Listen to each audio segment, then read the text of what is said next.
quiet of night, beneath a canopy of stars, our eyes search upward. The dark sky reveals itself not as emptiness, but as a canvas painted with countless points of light.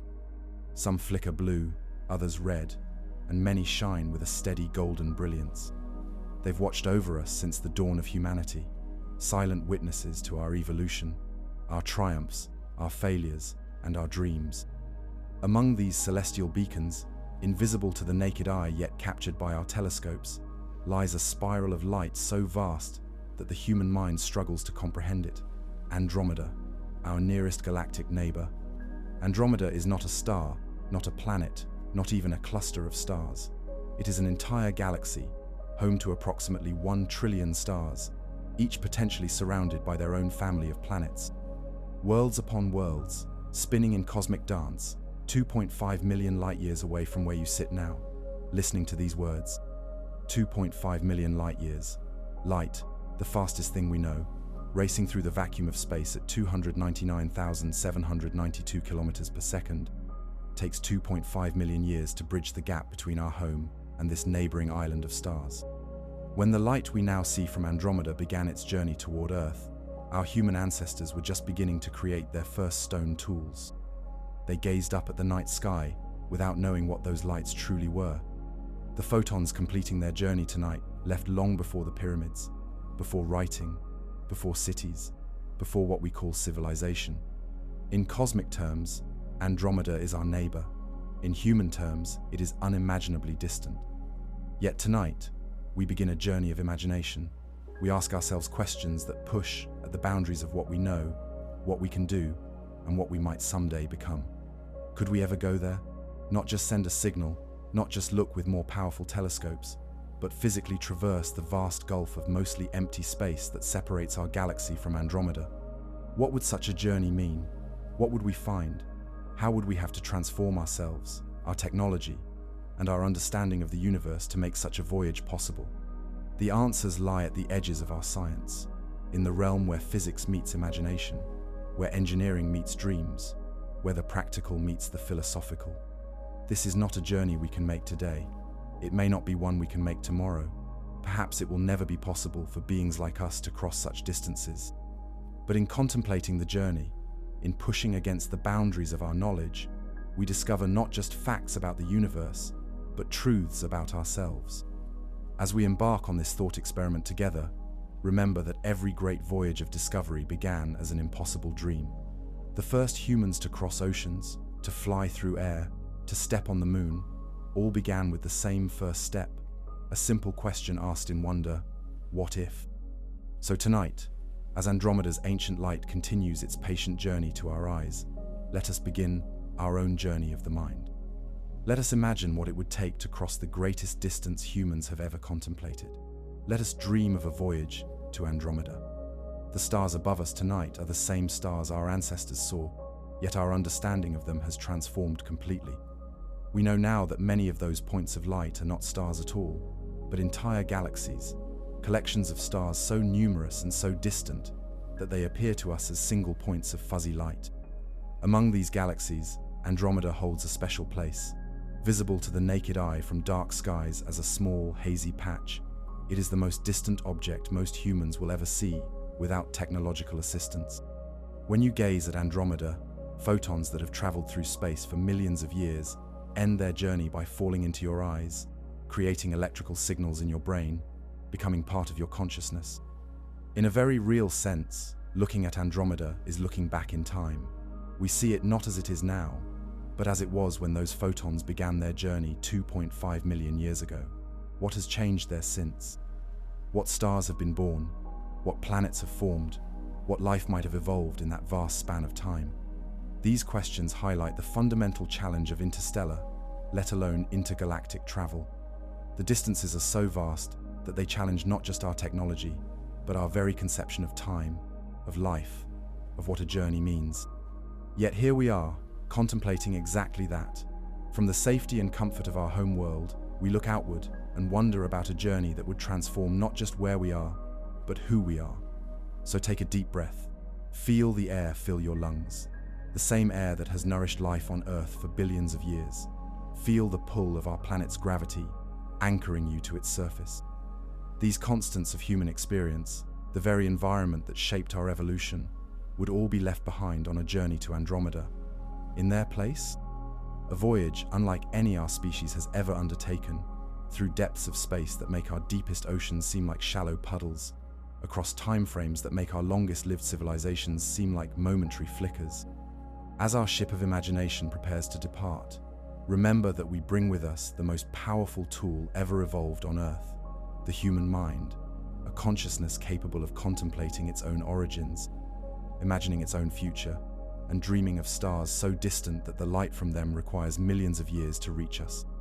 The journey to Andromeda begins now, not with the firing of engines or the breaking of gravitational bonds, but with curiosity, with wonder, with the simple human desire to know what lies beyond Andromeda. We must first attempt to grasp the scale of the universe, a task that challenges the very limits of human imagination. Our minds evolved to understand distances we could walk in a day, threats we could see approaching, food sources within reach.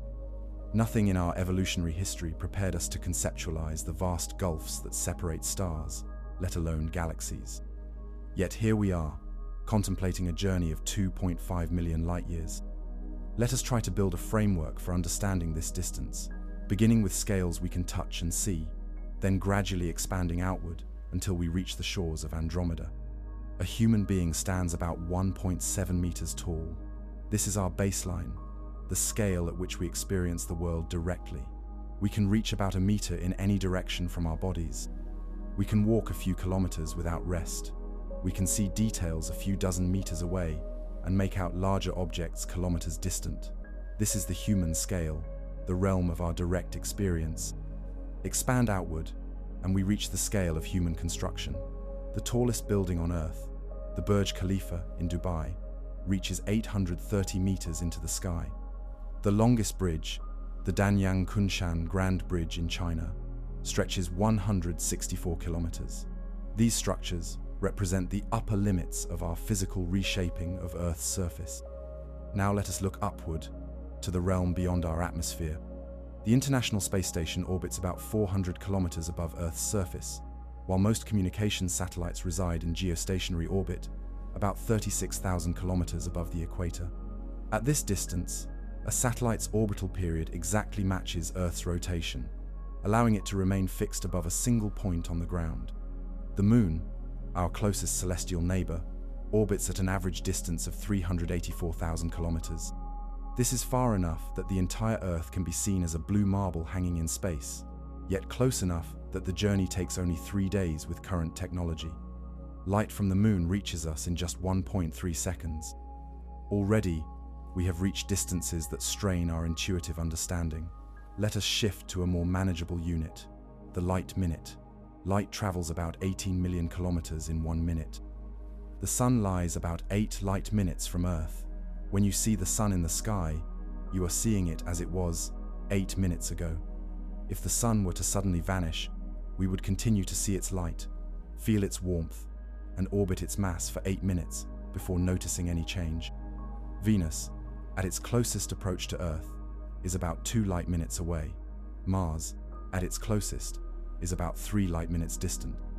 Jupiter, the largest planet in our solar system, never comes closer than about 35 light minutes to Earth. Saturn remains at least 1 light hour away. The outer planets are more distant still. Neptune, the furthest major planet from the Sun, orbits at a distance of about 4 light hours. Light from Neptune takes 4 hours to reach Earth, meaning that when astronomers observe the ice giant, they are seeing it as it was 4 hours ago. Pluto and the other dwarf planets of the Kuiper Belt lie between 4 and 6 light hours from Earth, depending on their positions in their orbits. The Voyager 1 spacecraft, launched in 1977 and now the most distant human-made object, is currently about 21 light hours from Earth. Radio signals sent from Earth take 21 hours to reach it, and another 21 hours for Voyager's response to return to us. These distances already exceed human intuition, yet they are infinitesimal compared to what comes next. The Oort cloud, a theoretical sphere of icy bodies that marks the outer boundary of our solar system's gravitational influence, may extend up to 2 light-years from the Sun. At this distance, the Sun would appear as just another bright star in the sky, its gravitational pull barely distinguishable from that of other nearby stars.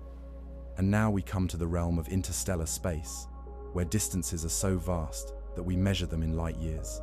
The distance light travels in 1 year, about 9.5 trillion kilometers. The nearest star system to our own, Alpha Centauri, lies 4.3 light-years away. Light leaving Alpha Centauri today will not reach Earth until 4.3 years from now. With our current technology, a journey to Alpha Centauri would take tens of thousands of years.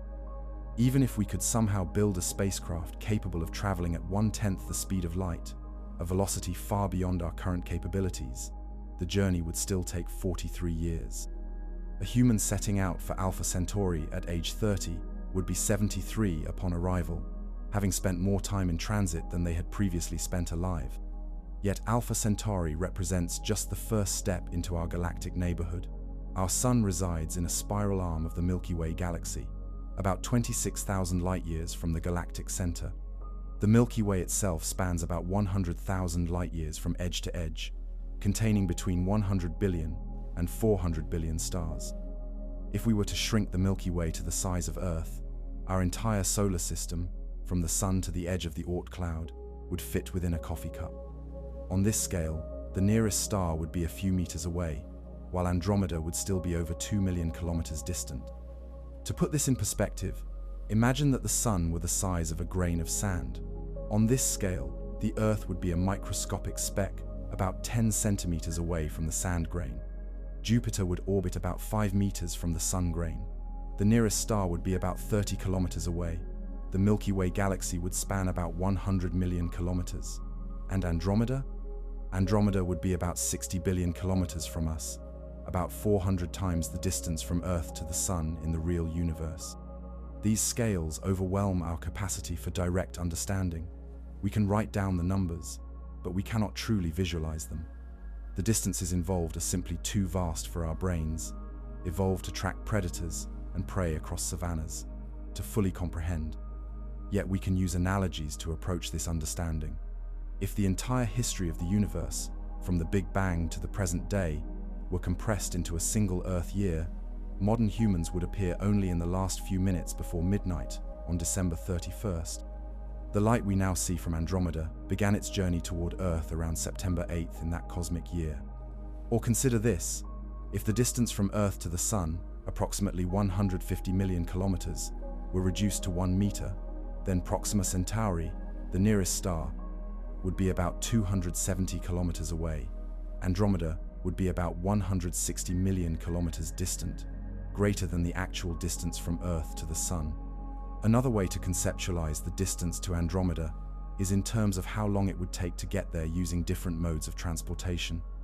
A commercial airliner, flying at about 900 kilometers per hour, would take about 3 trillion years to reach Andromeda. For comparison, the universe is only about 14 billion years old. A space shuttle orbiting Earth at 28,000 kilometers per hour would take about 100 billion years. The Voyager 1 spacecraft, traveling at about 61,000 kilometers per hour, would require about 45 billion years.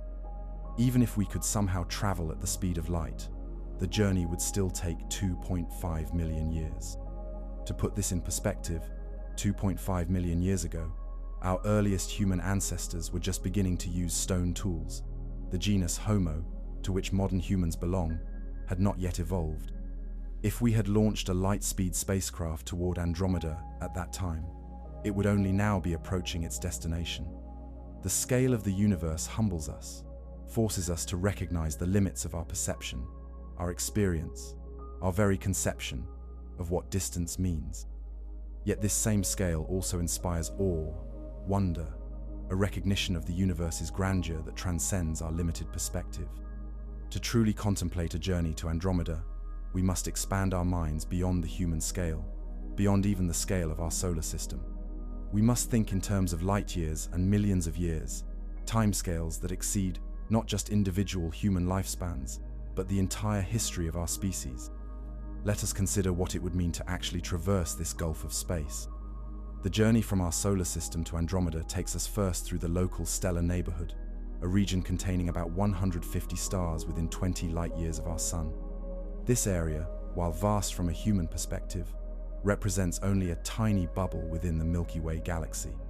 Traveling outward, we would pass through the Orion Arm, one of the spiral arms of our galaxy, a region rich in star formation, with massive clouds of gas and dust giving birth to new stars, even as older stars reach the ends of their lives in spectacular supernovae. These stellar nurseries and graveyards create the heavy elements that make up planets like Earth and organisms like ourselves, a cosmic recycling process that has continued for billions of years. Beyond the Orion Arm lies the main disk of the Milky Way, a flattened spiral structure containing the majority of our galaxy's stars. Looking back toward our Sun from even a few hundred light-years away, it would be nearly impossible to distinguish it from the billions of other stars that make up our galaxy. Earth would be utterly invisible, a microscopic speck orbiting an unremarkable star in a sea of stars. As we continue outward, we would pass through the galactic halo, a spherical region surrounding the main disk that contains older stars, globular clusters, and vast amounts of dark matter, material that exerts gravitational influence but does not interact with light. This halo extends far beyond the visible disk of the galaxy, forming a gravitational anchor that holds the entire structure together. Finally, after traveling 100,000 light-years or more, we would leave the Milky Way entirely, entering the intergalactic void. Here, the density of matter drops dramatically. While the space between stars within a galaxy might contain a few atoms per cubic centimeter, intergalactic space typically contains less than 1 atom per cubic meter. This is among the most perfect vacuums known to exist, a region so empty that a spaceship traveling through it would be unlikely to encounter a single atom throughout its entire journey. This void between galaxies is not entirely empty, however. It contains the warm, hot intergalactic medium, a diffuse plasma, with temperatures between 100,000 and 10 million degrees Celsius. It also contains isolated stars ejected from galaxies by gravitational interactions, rogue planets wandering between star systems, and potentially even solitary black holes drifting through the darkness. The local group, the collection of galaxies that includes both the Milky Way and Andromeda, spans about 10 million light-years. Within this group, galaxies interact gravitationally, orbiting around their common center of mass and occasionally merging together. These interactions shape the evolution of the galaxies involved, triggering star formation, distorting their structures, and redistributing their stellar populations. As we approach Andromeda, the galaxy would gradually grow in our field of view, from a small hazy patch similar to how it appears from Earth, to a vast structure filling the entire sky. Unlike the Milky Way, which we see from within as a band of light across the night sky, we would see Andromeda from the outside, its spiral arms wrapped around a bright central bulge, a cosmic pinwheel spinning in the void. Andromeda is larger than the Milky Way, with a diameter of about 220,000 light-years compared to our galaxy's 100,000. It contains approximately 1 trillion stars, roughly twice as many as the Milky Way. Its spiral arms, while less tight than our galaxy's, extend farther into space, creating a structure that, seen face-on, resembles a vast cosmic hurricane. The journey from the edge of the Milky Way to the edge of Andromeda would take about 2.3 million light-years, a distance so vast that it makes even interstellar travel seem trivial by comparison. Yet this journey represents just a tiny fraction of the observable universe, which extends in all directions for about 46 billion light-years. To put this in perspective, consider that there are an estimated 2 trillion galaxies in the observable universe. If each galaxy were the size of a grain of sand, they would fill an Olympic-sized swimming pool. Andromeda and the Milky Way would be just 2 specific grains in that pool, separated by a few millimeters. The journey we are contemplating would be like traveling from one specific grain of sand to another, a journey that, at the speed of light, would take 2.5 million years. The scale of the universe makes a journey to Andromeda seem impossible, yet it is precisely this scale that inspires us to consider such a journey in the first place. The universe is not just larger than we imagine, it is larger than we can imagine, yet we continue to push the boundaries of our understanding, our technology, our very conception of what is possible. Consider how our understanding of cosmic scales has evolved over human history. For most of our existence as a species, the universe consisted of what we could see with our naked eyes: Earth, the Sun, the moon, the planets, and a few thousand visible stars. The development of the telescope in the early 17th century expanded this view dramatically, revealing that the Milky Way consists of countless individual stars and that other galaxies exist beyond our own. In the early 20th century, Edwin Hubble demonstrated that the universe is expanding, with galaxies moving away from each other at speeds proportional to their distance. This discovery transformed our understanding of cosmic scales, revealing that the universe has a history, a beginning, and potentially an end. It also raised the possibility that the universe is infinite, extending beyond the limits of what we can observe. Today, our most powerful telescopes can detect galaxies so distant that their light has traveled for more than 13 billion years to reach us. We are literally looking back in time, seeing these galaxies not as they are now, but as they were when the universe was in its infancy. The light from some of these galaxies has been traveling for more than 95% of the universe's history before finally reaching our telescopes. Yet even these distant galaxies represent only what we can see, the observable universe, limited by the finite speed of light and the finite age of the universe. The actual universe may be much larger, perhaps even infinite, extending far beyond what we can observe from Earth. In this cosmic context, the journey to Andromeda represents an intermediate scale, a distance vast beyond human experience, yet small compared to the universe as a whole. It is a journey that would take us beyond our home galaxy, but would still leave us firmly within the local group, a small collection of galaxies bound together by gravity. The scale of the universe presents not just a physical challenge to interstellar travel, but a conceptual one as well. How do we relate to distances so vast that they cannot be traversed within a human lifetime? How do we frame a journey that would take millions of years to complete? These questions force us to reconsider not just our technology, but our relationship with time, with distance, with the very concept of a journey. Traditionally, a journey implies a destination, a point of arrival that the traveler expects to reach. But when the travel time exceeds not just a human lifespan, but the entire history of human civilization, can we still speak of destinations in any meaningful sense? Would a spacecraft launched toward Andromeda today ever arrive, given that the human species itself may have evolved into something unrecognizable or cease to exist entirely before the journey's completion? These questions lead us to consider the purpose of such a journey. If we cannot personally reach Andromeda, why attempt the journey at all? The answer lies in the nature of human curiosity, our desire to know what lies beyond the horizon, even if we cannot go there ourselves. The journey to Andromeda, like many scientific endeavors, may be undertaken not for the benefit of those who begin it, but for future generations, for a humanity that may have evolved beyond what we can currently imagine.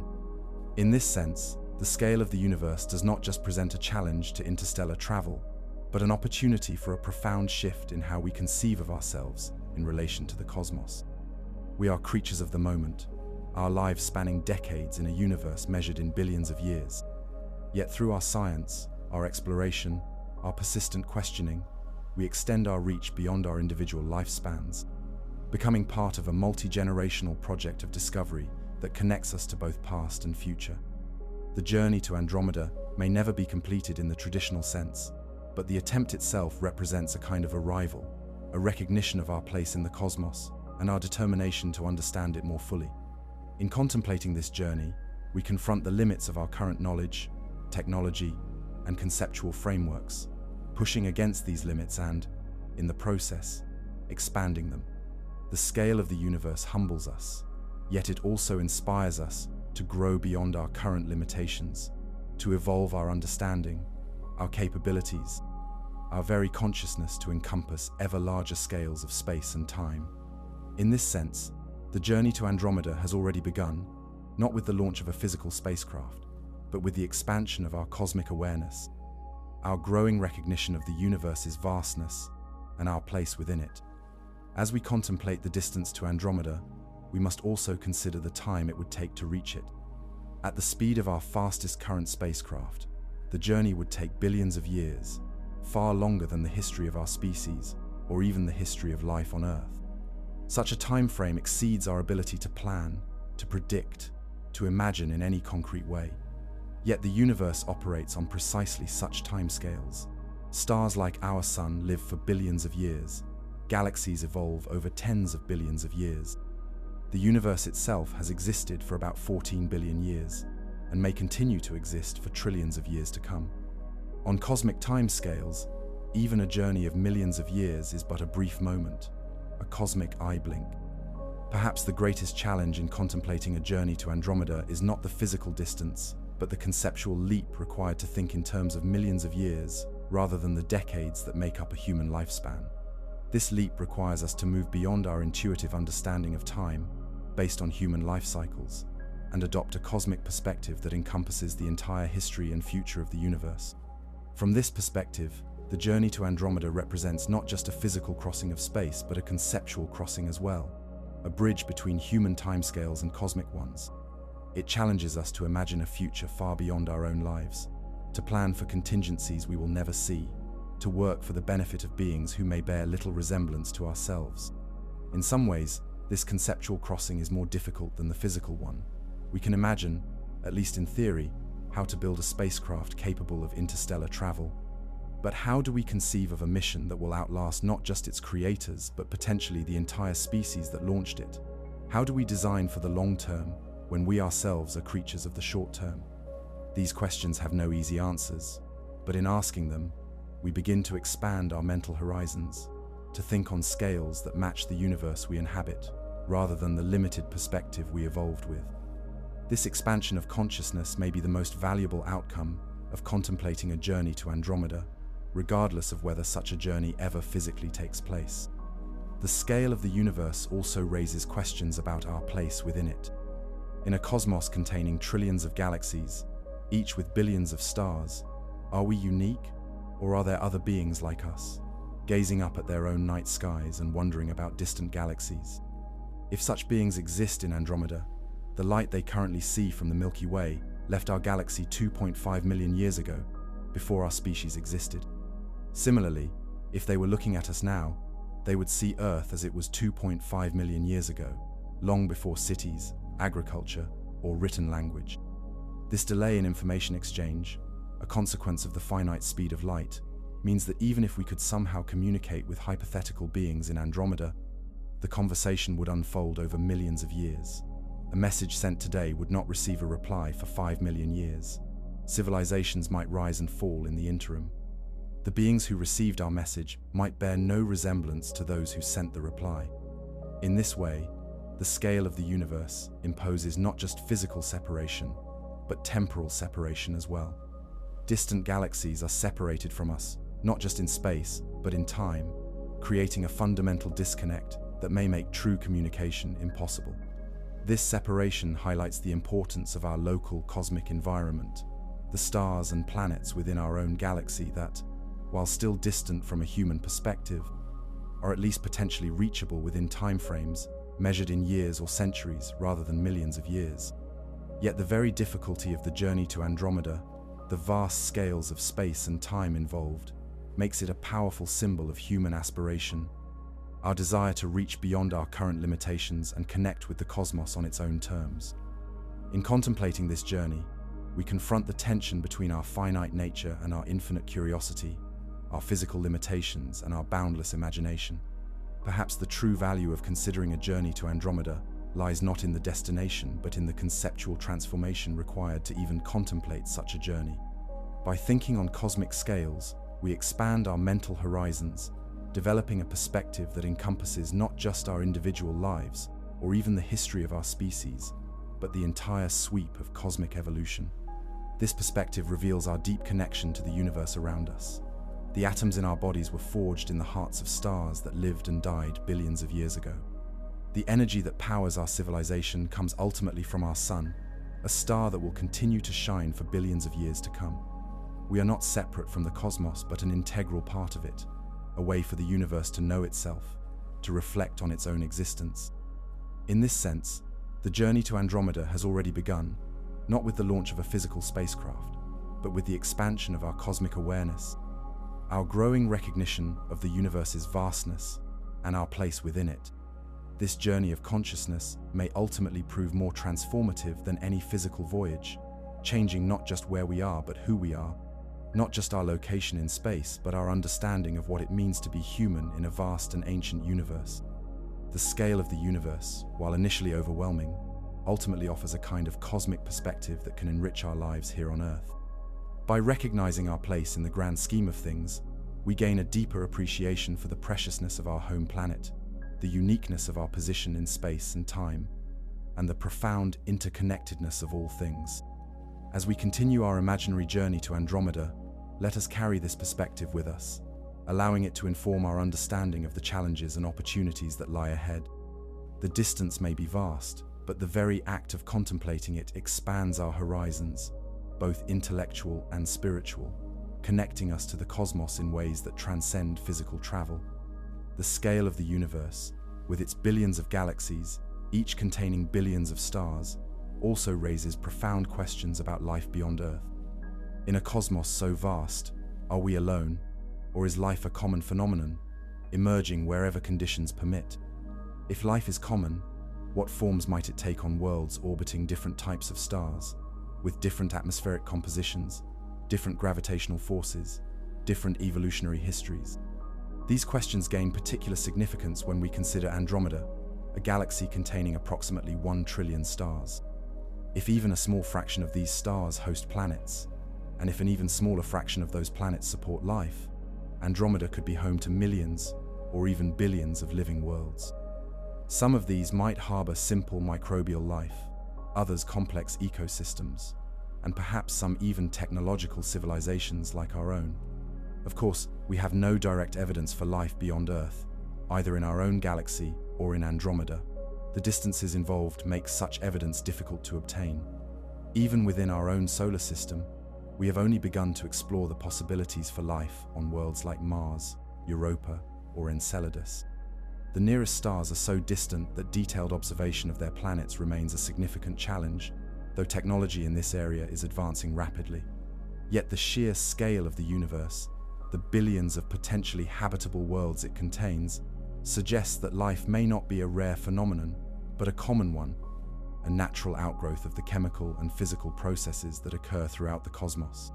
If so, Andromeda might be not just a collection of stars and planets, but a vast ecosystem of living worlds, each with its own unique history, its own evolutionary trajectory, its own form of consciousness.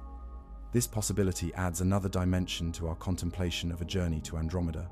Beyond the physical and temporal challenges, there is the profound question of contact with extraterrestrial life. Would such contact be possible or desirable? What ethical considerations might apply when interacting with other living worlds? How would our understanding of ourselves change upon discovering that we are not alone in the universe? These questions, while speculative, are not merely philosophical. As our technology advances and our understanding of the cosmos deepens, they may become increasingly practical concerns, requiring thoughtful consideration and perhaps new frameworks for decision-making. The scale of the universe ensures that, if life is indeed common, the diversity of living systems would likely far exceed anything we have encountered on Earth, presenting both opportunities and challenges for mutual understanding. In this context, the journey to Andromeda represents not just a physical crossing of space or a conceptual crossing of time, but a potential crossing of biological and cultural boundaries as well. A bridge between different forms of life, different ways of experiencing and understanding the cosmos. This aspect of the journey, while the most speculative, may ultimately prove the most transformative, changing not just our location or our perspective, but our very identity as a species. As we conclude our exploration of the scale of the universe, let us remember that the very act of contemplating these vast distances and time frames changes us, expanding our mental horizons and connecting us to the cosmos in new ways. The journey to Andromeda may remain physically impossible for the foreseeable future, but the conceptual journey has already begun, transforming our understanding of ourselves and our place in the universe. In the next chapter, we will explore the physics of intergalactic travel, examining the technological and scientific challenges that would need to be overcome to make such a journey possible. While these challenges are formidable, human ingenuity has repeatedly found ways to accomplish what once seemed impossible. Perhaps, in time, we will discover pathways to the stars that we cannot currently imagine, routes to Andromeda, that bypass the limitations of our current understanding. For now, let us carry with us the sense of awe and wonder that comes from contemplating the true scale of the universe, the billions of light years, the trillions of galaxies, the countless stars and planets that make up our cosmic home. This perspective humbles us, yet it also inspires us to reach beyond our current limitations, to grow into a species worthy of the vast and ancient distances that separate us from Andromeda. We now turn our attention to an equally challenging question. How might we physically traverse such an immense gulf of space? What technologies, what breakthroughs in our understanding of physics, what fundamental transformations in our approach to space travel would be necessary to make such a journey possible? We begin with a sobering recognition. Our current propulsion systems are woefully inadequate for interstellar travel, let alone intergalactic voyages. The chemical rockets that carried humans to the moon and robotic explorers to the outer planets operate on a simple principle. The combustion of fuel creates hot gases that are expelled from the rocket's engines, generating thrust in the opposite direction. This is Newton's third law in action. For every action, there is an equal and opposite reaction. Chemical rockets have served us well for exploring our solar system, but they suffer from a fundamental limitation. They must carry all their fuel with them. As fuel is consumed, more thrust is needed to accelerate the remaining fuel, creating a vicious cycle that rocket engineers call the tyranny of the rocket equation. This equation, developed by Russian scientist Konstantin Tsiolkovsky in the early 20th century, demonstrates that for a rocket to achieve high velocities, an exponentially larger amount of fuel is required. The fastest spacecraft humans have ever built, the Parker Solar Probe, will eventually reach speeds of about 700,000 kilometers per hour as it swings close to the Sun. At this velocity, a journey to the nearest star would take about 6,400 years. A trip to Andromeda would require billions of years, far longer than the current age of the universe.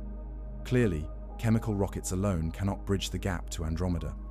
We must look beyond conventional propulsion to more exotic technologies, some theoretically possible, according to our current understanding of physics, others still in the realm of speculation.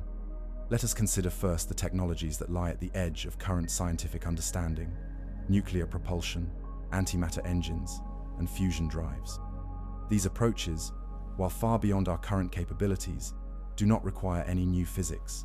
They represent the upper limit of what might be achievable within our current scientific paradigm. Nuclear propulsion uses the energy released by nuclear reactions to generate thrust. In a nuclear thermal rocket, a nuclear reactor heats a propellant, typically hydrogen, which is then expelled through a nozzle to produce thrust. This approach can achieve specific impulses, a measure of rocket efficiency, several times greater than chemical rockets. More advanced designs, such as nuclear pulse propulsion, use a series of nuclear explosions behind a spacecraft to push it forward. The most developed concept of this type, Project Orion, proposed by physicist Freeman Dyson in the 1950s, suggested that a spacecraft propelled by nuclear pulses could potentially reach about 10% of the speed of light. Even at such velocities, a journey to Andromeda would take about 25 million years, still far too long for any practical purpose. Additionally, nuclear pulse propulsion would release enormous amounts of radiation, making it unsuitable for crewed missions without extensive shielding. Antimatter propulsion offers even greater energy density. When matter and antimatter come into contact, they annihilate each other, converting their entire mass into energy, according to Einstein's famous equation, E=mc². This process releases orders of magnitude more energy than nuclear reactions, potentially allowing for much higher spacecraft velocities. The challenges of antimatter propulsion are significant, however. Antimatter is extremely difficult and energy-intensive to produce. The entire world's antimatter production to date amounts to only a few nanograms, far less than would be needed for interstellar travel. Additionally, storing antimatter presents enormous technical challenges, as it must be kept from coming into contact with regular matter until needed. Fusion propulsion, which harnesses the energy released when atomic nuclei combine, represents another promising approach. The same process that powers the stars could potentially drive spacecraft to a significant fraction of the speed of light. Designs such as the Daedalus probe, a theoretical interstellar spacecraft study conducted by the British Interplanetary Society in the 1970s, proposed using deuterium and helium-3 as fuel for a pulsed fusion engine. Such a spacecraft might achieve about 12% of the speed of light, fast enough to reach the nearest stars within a human lifetime, but still requiring millions of years to reach Andromeda. Moreover, controlled fusion remains an elusive goal on Earth, despite decades of research and billions of dollars in investment. These approaches, while representing the cutting edge of what might be possible with foreseeable technology, still fall far short of what would be needed for practical intergalactic travel. To cross the Gulf to Andromeda within timeframes that have any meaning for human civilization, we must consider more speculative technologies, ideas that exist at the boundaries of our current understanding of physics or even beyond them. One such concept is the solar sail, a spacecraft propelled by the pressure of sunlight or laser beams. Light, though it has no mass, carries momentum and exerts a small but persistent pressure on objects it encounters. A large, lightweight sail could harness this pressure to accelerate gradually over time, potentially reaching extremely high velocities without carrying fuel. The Breakthrough Starshot initiative, announced in 2016, aims to use this approach to send gram-scale spacecraft to Alpha Centauri at about 20% of the speed of light. A powerful ground-based laser array would accelerate the tiny probes to this velocity within minutes, allowing them to reach the nearest star system in about 22 years. While promising for interstellar exploration, this approach faces significant challenges for scaling up to larger spacecraft or longer journeys. The laser array would need to be enormously powerful and precisely focused, requiring technologies far beyond our current capabilities. Additionally, the spacecraft would have limited ability to decelerate at their destination without additional complex systems. Even at 20% of the speed of light, a journey to Andromeda would take about 12.5 million years, still impractically long for any human mission. To travel such vast distances within human timeframes, we must consider technologies that approach or even exceed the speed of light, the cosmic speed limit, according to Einstein's theory of relativity. And here, we encounter a fundamental barrier in our current understanding of physics. According to special relativity, no material object can travel at or faster than the speed of light.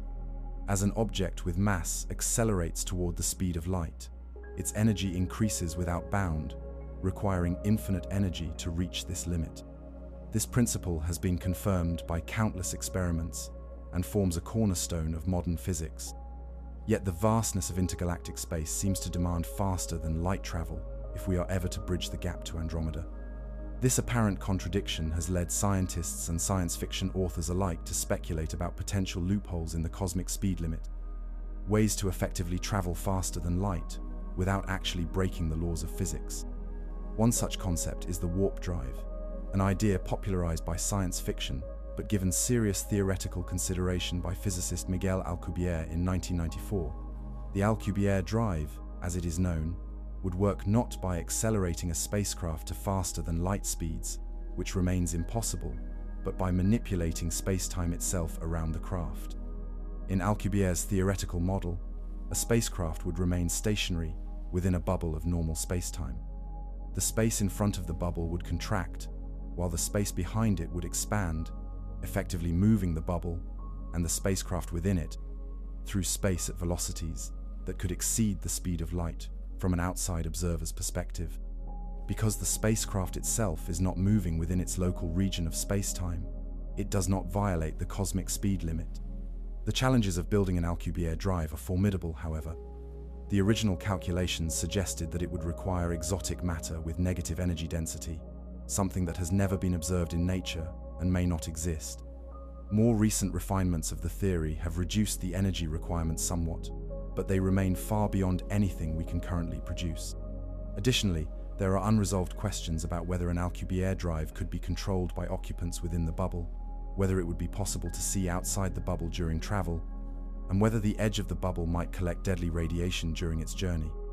These theoretical hurdles, combined with the engineering challenges of manipulating space-time itself, place the warp drive firmly in the realm of speculative physics. Another approach to effective faster-than-light travel involves wormholes, theoretical tunnels through space-time that could connect distant points in the universe. First proposed as a solution to Einstein's field equations by Ludwig Flamm in 1916, wormholes gained wider attention after a 1935 paper by Albert Einstein and Nathan Rosen. A wormhole could, in theory, allow for nearly instantaneous travel between its two endpoints, regardless of the distance between them in normal space. A wormhole connecting our galaxy with Andromeda could reduce a journey of 2.5 million light-years to a matter of moments. The theoretical challenges of wormholes are even more daunting than those of warp drives, however. Natural wormholes, if they exist at all, would be incredibly unstable, collapsing almost instantly after formation. To be useful for travel, a wormhole would need to be artificially stabilized, potentially requiring exotic matter with negative energy density, similar to the Alcubierre drive. Even if these theoretical hurdles could be overcome, the engineering challenges of creating and manipulating wormholes remain far beyond our current capabilities. Moreover, there are unresolved questions about whether such rapid travel might violate causality, the principle that causes must precede their effects, potentially leading to time travel paradoxes.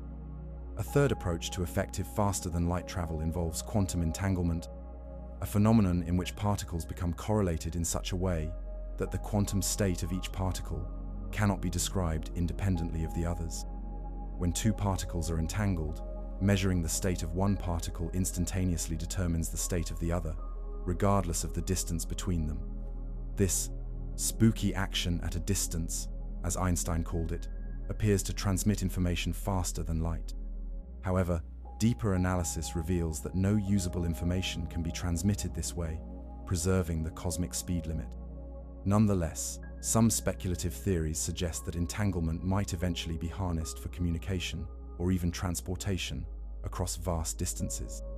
These approaches, warp drives, wormholes, and quantum teleportation, represent the current frontiers of speculative physics as it relates to intergalactic travel. They offer tantalizing possibilities for bridging the vast gulfs of space that separate us from Andromeda, but they remain theoretical, with significant unresolved questions about their feasibility and practicality. Even if we set aside the challenge of faster-than-light travel and accept the limitations of the cosmic speed limit, relativistic effects introduce another dimension to interstellar and intergalactic journeys: time dilation. According to Einstein's special relativity, as an object approaches the speed of light, time passes more slowly for that object relative to a stationary observer. For a spacecraft traveling at 99% of the speed of light, each year of travel time experienced by the crew would correspond to about 7 years passing on Earth. At 99.9% of the speed of light, the ratio increases to about 22 years on Earth for each year on the spacecraft. As the velocity approaches even closer to the speed of light, the time dilation effect becomes even more pronounced. This phenomenon offers a potential solution to the problem of intergalactic travel timeframes, at least from the perspective of the travelers. A spacecraft accelerating to a high enough percentage of the speed of light could, in theory, cross the gap to Andromeda within a human lifetime, as experienced by the crew, even while millions of years pass on Earth. For example, a spacecraft accelerating at a constant rate of 1g, the same acceleration we experience due to Earth's gravity, could reach relativistic velocities within a few years. Maintaining this acceleration halfway to Andromeda, then decelerating at the same rate for the second half of the journey, the spacecraft could reach Andromeda in about 28 years of ship time, even while 2.5 million years pass on Earth. This approach, known as relativistic time dilation, presents its own set of challenges and philosophical questions. The crew of such a spacecraft would effectively journey into the far future, arriving at Andromeda millions of years after their departure. Everyone they knew on Earth would be long dead. Human civilization itself might have evolved beyond recognition or ceased to exist entirely. The psychological impact of such temporal displacement would be profound, raising questions about the very meaning and purpose of such a journey. Additionally, the energy requirements for accelerating a spacecraft to relativistic velocities are enormous. To reach 99% of the speed of light using conventional rocket propulsion would require more energy than the entire world currently produces in a year, even for a relatively small spacecraft. The technical challenges of building engines capable of sustained acceleration over years or decades, of shielding the craft from interstellar radiation and debris, and of maintaining life support for the duration of the journey remain formidable. Another approach to the challenge of intergalactic travel timeframes is to extend the lifespan of the travelers, either through biological means or by replacing biological systems entirely. If humans could live for thousands or even millions of years, the timeframes of intergalactic travel would become less prohibitive. Various strategies for radical life extension have been proposed, from genetic engineering to nanotechnology to mind uploading, transferring human consciousness to artificial substrates that could, in theory, operate for indefinite periods. While such technologies remain speculative, they represent another avenue for addressing the temporal challenges of intergalactic travel. Alternatively, intergalactic journeys might be undertaken by generation ships, massive spacecraft designed to support entire communities over centuries or millennia. The original crew would not live to see the destination, but their descendants would. Such vessels would need to be entirely self-sustaining, recycling all resources and maintaining a stable environment and society over timeframes that exceed recorded human history. The technical challenges of building such vessels are enormous, but perhaps even more daunting are the social and psychological challenges. How would culture, governance, and values evolve over generations in such an isolated environment? Would the descendants of the original crew maintain their commitment to the mission, or would they develop new priorities, perhaps even forgetting the purpose of their journey entirely? These questions highlight a fundamental aspect of intergalactic travel. It is not merely a technical challenge, but a cultural, psychological, and philosophical one as well.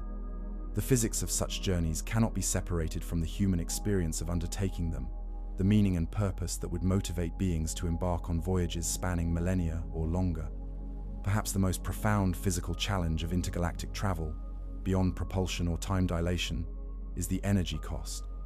The energy required to accelerate a spacecraft to relativistic velocities, maintain life support over interstellar distances, and decelerate at the destination is staggering.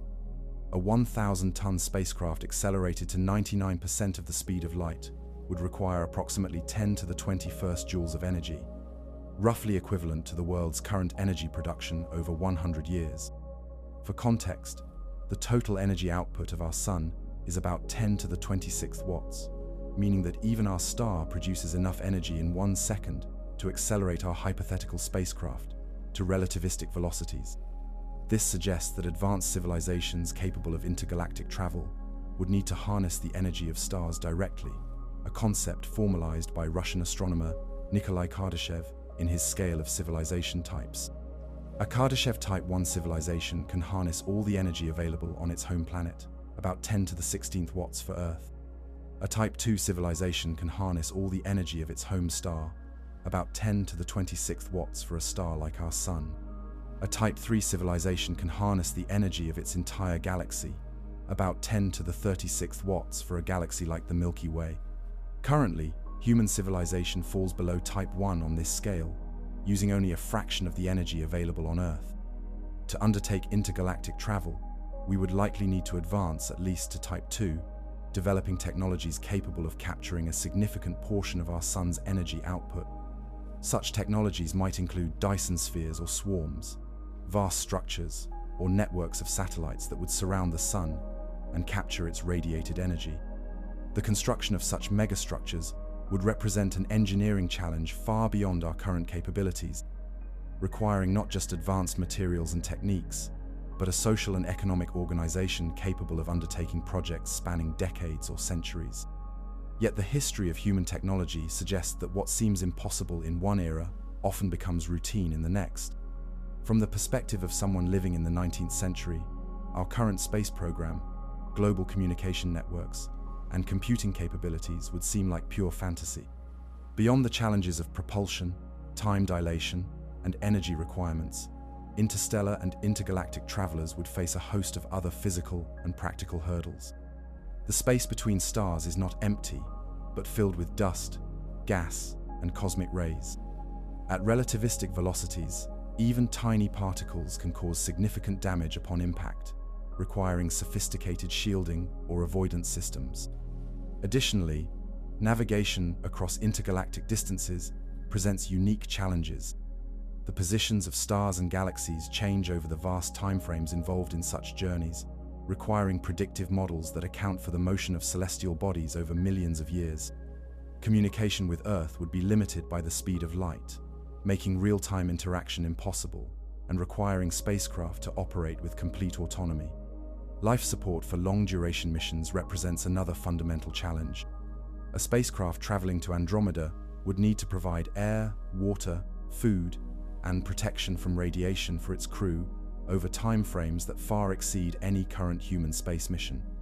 Even with perfect recycling systems, the gradual degradation of components over time would necessitate repair capabilities far beyond what current spacecraft possess. These challenges, from propulsion to energy to life support, highlight the fundamental difficulty of intergalactic travel using our current understanding of physics and engineering.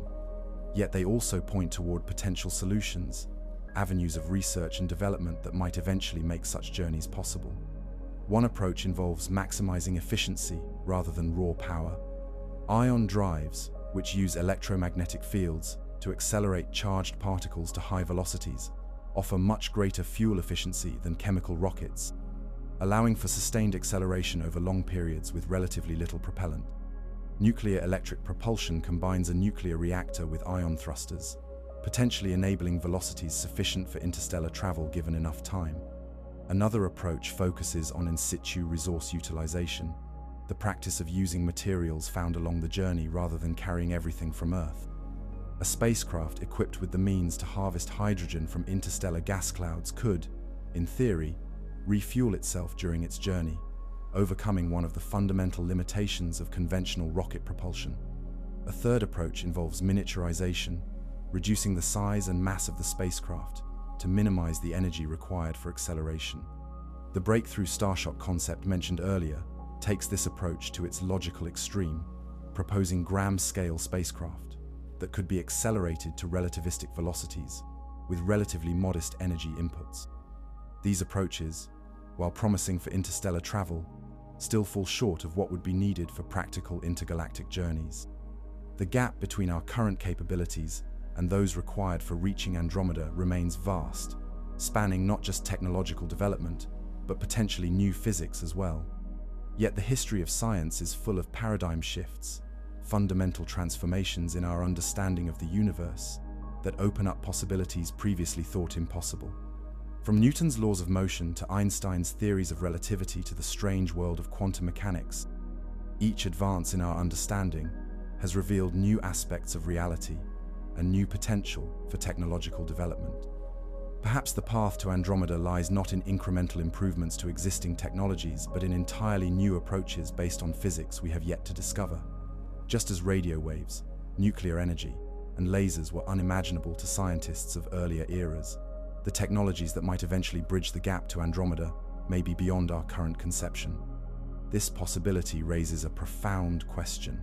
Are we limited by the laws of physics as we currently understand them, or are those laws themselves incomplete, awaiting discoveries that will transform our understanding of what is possible? The history of science suggests the latter, that what we currently consider absolute limitations may eventually be revealed as mere engineering challenges or incomplete understandings of deeper principles. Consider that for most of human history, flight was considered impossible for beings heavier than air. The physical challenges seemed insurmountable until the Wright brothers demonstrated otherwise in 1903. Within a few decades, humans had not only mastered atmospheric flight, but ventured beyond Earth's atmosphere entirely. What seemed like a fundamental limitation imposed by physics was revealed as a merely technical challenge once the underlying principles were properly understood. Might the same be true of faster-than-light travel or the other physical barriers to intergalactic journeys? It is impossible to say with certainty, but the history of human innovation suggests that we should be cautious about declaring any technological goal permanently beyond reach. Even within the constraints of our current understanding of physics, there are proposals for interstellar and potentially intergalactic travel that, while extraordinarily challenging, do not violate any known physical laws. The physicist Robert Forward proposed using giant lasers to accelerate light sails to relativistic velocities, then using the pressure of light from a second laser to decelerate them at their destination. While the scale of such systems would be enormous, the basic physics is sound. Similarly, The concept of nuclear pulse propulsion, while posing significant engineering and safety challenges, does not violate any physical laws. The Project Orion design studied in the 1950s suggested that a spacecraft propelled by a series of nuclear explosions could potentially reach about 10% of the speed of light, fast enough to reach nearby stars within a human lifetime. More exotic proposals involve manipulating the very structure of space-time, not to exceed the speed of light within a local reference frame, which remains impossible according to current physics, but to create shortcuts through space that effectively reduce the distance to be traveled. The Alcubierre warp drive and traversable wormholes fall into this category, theoretical possibilities that, while far beyond our current technological capabilities, do not obviously violate the fundamental laws of physics as we understand them. These approaches represent the cutting edge of theoretical physics as it relates to interstellar and intergalactic travel. They suggest that, even within the constraints of our current understanding, there may be paths forward that could eventually make journeys to Andromeda possible, though they would require enormous advances in our technological capabilities and perhaps discoveries in fundamental physics that we can currently only dimly perceive. As we conclude this exploration of the physics of intergalactic travel, let us return to the central question: could we ever go to Andromeda? The honest answer, based on our current understanding of physics and technology, is that we do not know.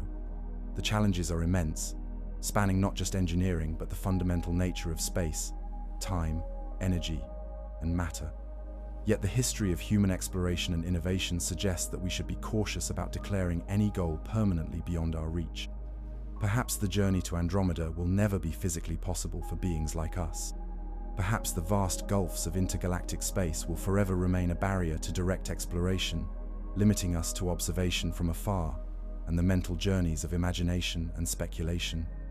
Or perhaps future generations will develop technologies we cannot currently conceive, based on physics we have yet to discover, making the journey to Andromeda as routine as intercontinental travel is today.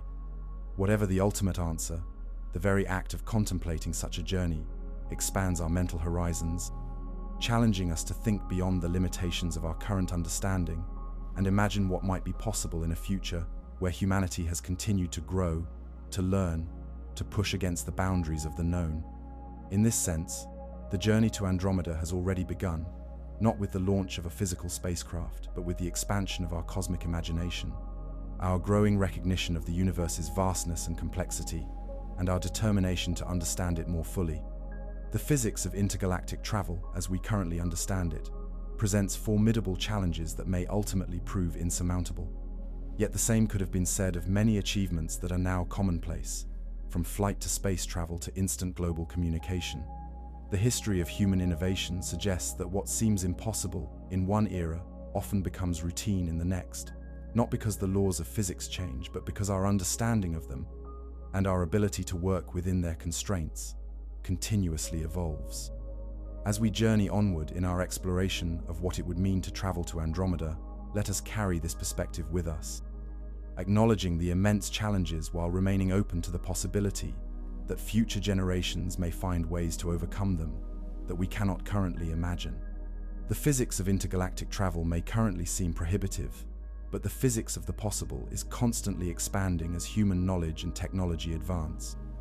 In our next chapter, we will explore another approach to reaching Andromeda, robotic emissaries that might make the journey on our behalf, carrying human knowledge, culture, and perhaps even consciousness across the vast gulf of intergalactic space.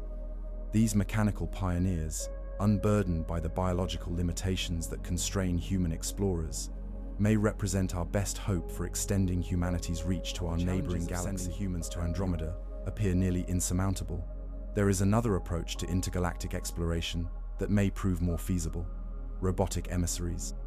Machines, unburdened by the biological constraints that limit human travelers, could potentially make the journey across the vast gulf that separates our galaxy from Andromeda, carrying with them the essence, if not the physical presence, of humanity. The concept of robotic interstellar exploration is not new. Indeed, our first emissaries to the stars, the Pioneer and Voyager spacecraft, were simple robotic probes, carrying messages from Earth as they journey into the cosmic ocean. These early explorers, though primitive by today's standards, represent the vanguard of humanity's extension beyond our solar system. But to reach Andromeda, we would need machines of a different order entirely, robotic systems capable of surviving and functioning over time frames measured in millions of years, navigating the intergalactic void, and perhaps even replicating themselves to ensure the mission's success, despite the inevitable failures that would occur over such vast spans of time. Let us begin by considering the advantages that robotic explorers would have over human travelers for such a journey. First and foremost is the matter of life support. Humans require air, water, food, protection from radiation, and a host of other environmental conditions to survive. These necessities add tremendous complexity and mass to any crewed spacecraft, limiting its potential velocity and range. Robots, in contrast, need only energy and protection from the physical hazards of space. They do not breathe, eat, drink, or require the psychological comforts that humans need for long-duration missions. They can be designed to withstand radiation levels that would be lethal to humans and to operate in temperature extremes that no biological system could tolerate. This simplified list of requirements translates directly into mission advantages. A robotic probe can be much smaller and lighter than a crewed vessel, requiring less energy to accelerate to high velocities. It can be optimized for the specific conditions of intergalactic space rather than compromising its design to accommodate human needs. And perhaps most significantly, it can be designed for timeframes that far exceed human lifespans, potentially operating for centuries or millennia without the need for generational transfer of knowledge or purpose. Consider the Voyager spacecraft, which have operated continuously for over 45 years, far longer than many human institutions remain stable. While they will soon lose contact with Earth as their power supplies fail, the physical structures of the spacecraft will continue their journey through interstellar space for potentially billions of years, long after Earth itself may have become uninhabitable. Future robotic explorers could be designed with even greater longevity in mind, utilizing nuclear power sources, perhaps supplemented by energy harvested from the interstellar medium, to operate for centuries or even millennia. They could incorporate redundant systems, self-repair capabilities, and adaptive programming to respond to changing conditions and unforeseen challenges throughout their extended journeys. But to reach Andromeda within timeframes that have any meaning for human civilization, even robotic explorers would need to achieve velocities far beyond what our current propulsion systems can provide. Here, the reduced mass and simplified requirements of robotic missions offer significant advantages, making approaches like laser sail propulsion potentially viable. The breakthrough Starshot initiative, mentioned in the previous chapter, aims to use ground-based lasers to accelerate gram-scale spacecraft to about 20% of the speed of light, fast enough to reach Alpha Centauri in about 22 years. This approach could potentially be scaled up for slightly larger robotic probes, though the engineering challenges would be formidable. At 20% of the speed of light, a journey to Andromeda would still take about 12.5 million years, far longer than human civilization has existed. But for a robotic explorer, designed from the outset for extreme longevity, such timeframes might not be prohibitive. The probe could enter a dormant state during the long cruise phase, waking periodically to check its systems and trajectory, then becoming fully active again as it approaches its destination. Alternative propulsion systems like nuclear electric propulsion, fusion drives, or even antimatter engines might enable higher velocities for robotic explorers, potentially reducing the travel time to a few million years or less.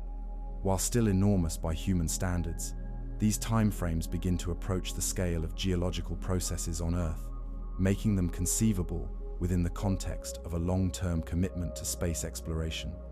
But even the most durable machine, the most robust electronic system, would face significant challenges surviving for millions of years in the harsh environment of intergalactic space. Micrometeoroid impacts, cosmic radiation, the gradual degradation of materials, and countless other hazards would threaten the integrity of any spacecraft over such extended periods. This leads us to one of the most intriguing concepts in interstellar and intergalactic exploration: self-replicating probes. Rather than relying on a single system to survive the entire journey, a self-replicating probe would carry the means to construct copies of itself, using materials harvested from the environments it encounters along the way. The concept was formally described by mathematician John von Neumann in the mid-20th century, though the basic idea has appeared in various forms throughout science fiction. A von Neumann probe, as such self-replicating machines are often called, would combine exploration with replication, creating a gradually expanding wave of explorers that could potentially survey an entire galaxy or even multiple galaxies over sufficient time. For a journey to Andromeda, self-replication offers several advantages. First, it provides redundancy against the inevitable failures that would occur over millions of years. If 99% of the probes fail for various reasons, but each successful probe creates 10 copies before failing, the population of explorers would still grow exponentially. Second, it allows for a form of evolution in the probe design. Each generation could incorporate slight variations, with the most successful designs propagating more widely in the population. Over millions of years, this process could lead to probes optimized for conditions that the original designers could not have anticipated. Third, self-replication enables what physicist and futurist Michio Kaku has called galactic engineering, the reshaping of entire galactic systems to serve particular purposes. A sufficiently advanced civilization might use self-replicating probes to construct communication relays, observation posts, or even habitats throughout a galaxy, creating a network of infrastructure that could support more direct exploration or even colonization. Of course, the technology required for self-replicating probes far exceeds our current capabilities. Such a system would need sophisticated artificial intelligence, advanced manufacturing capabilities, and the ability to adapt to diverse and unpredictable environments. It would also need to be designed with careful safeguards to prevent unintended consequences, such as consuming resources needed by existing life forms or replicating beyond its intended scope. These challenges, while formidable, are not necessarily insurmountable given sufficient time and technological development. Indeed, the history of human technology shows a clear trend toward increasing autonomy, adaptability, and sophistication in our machines.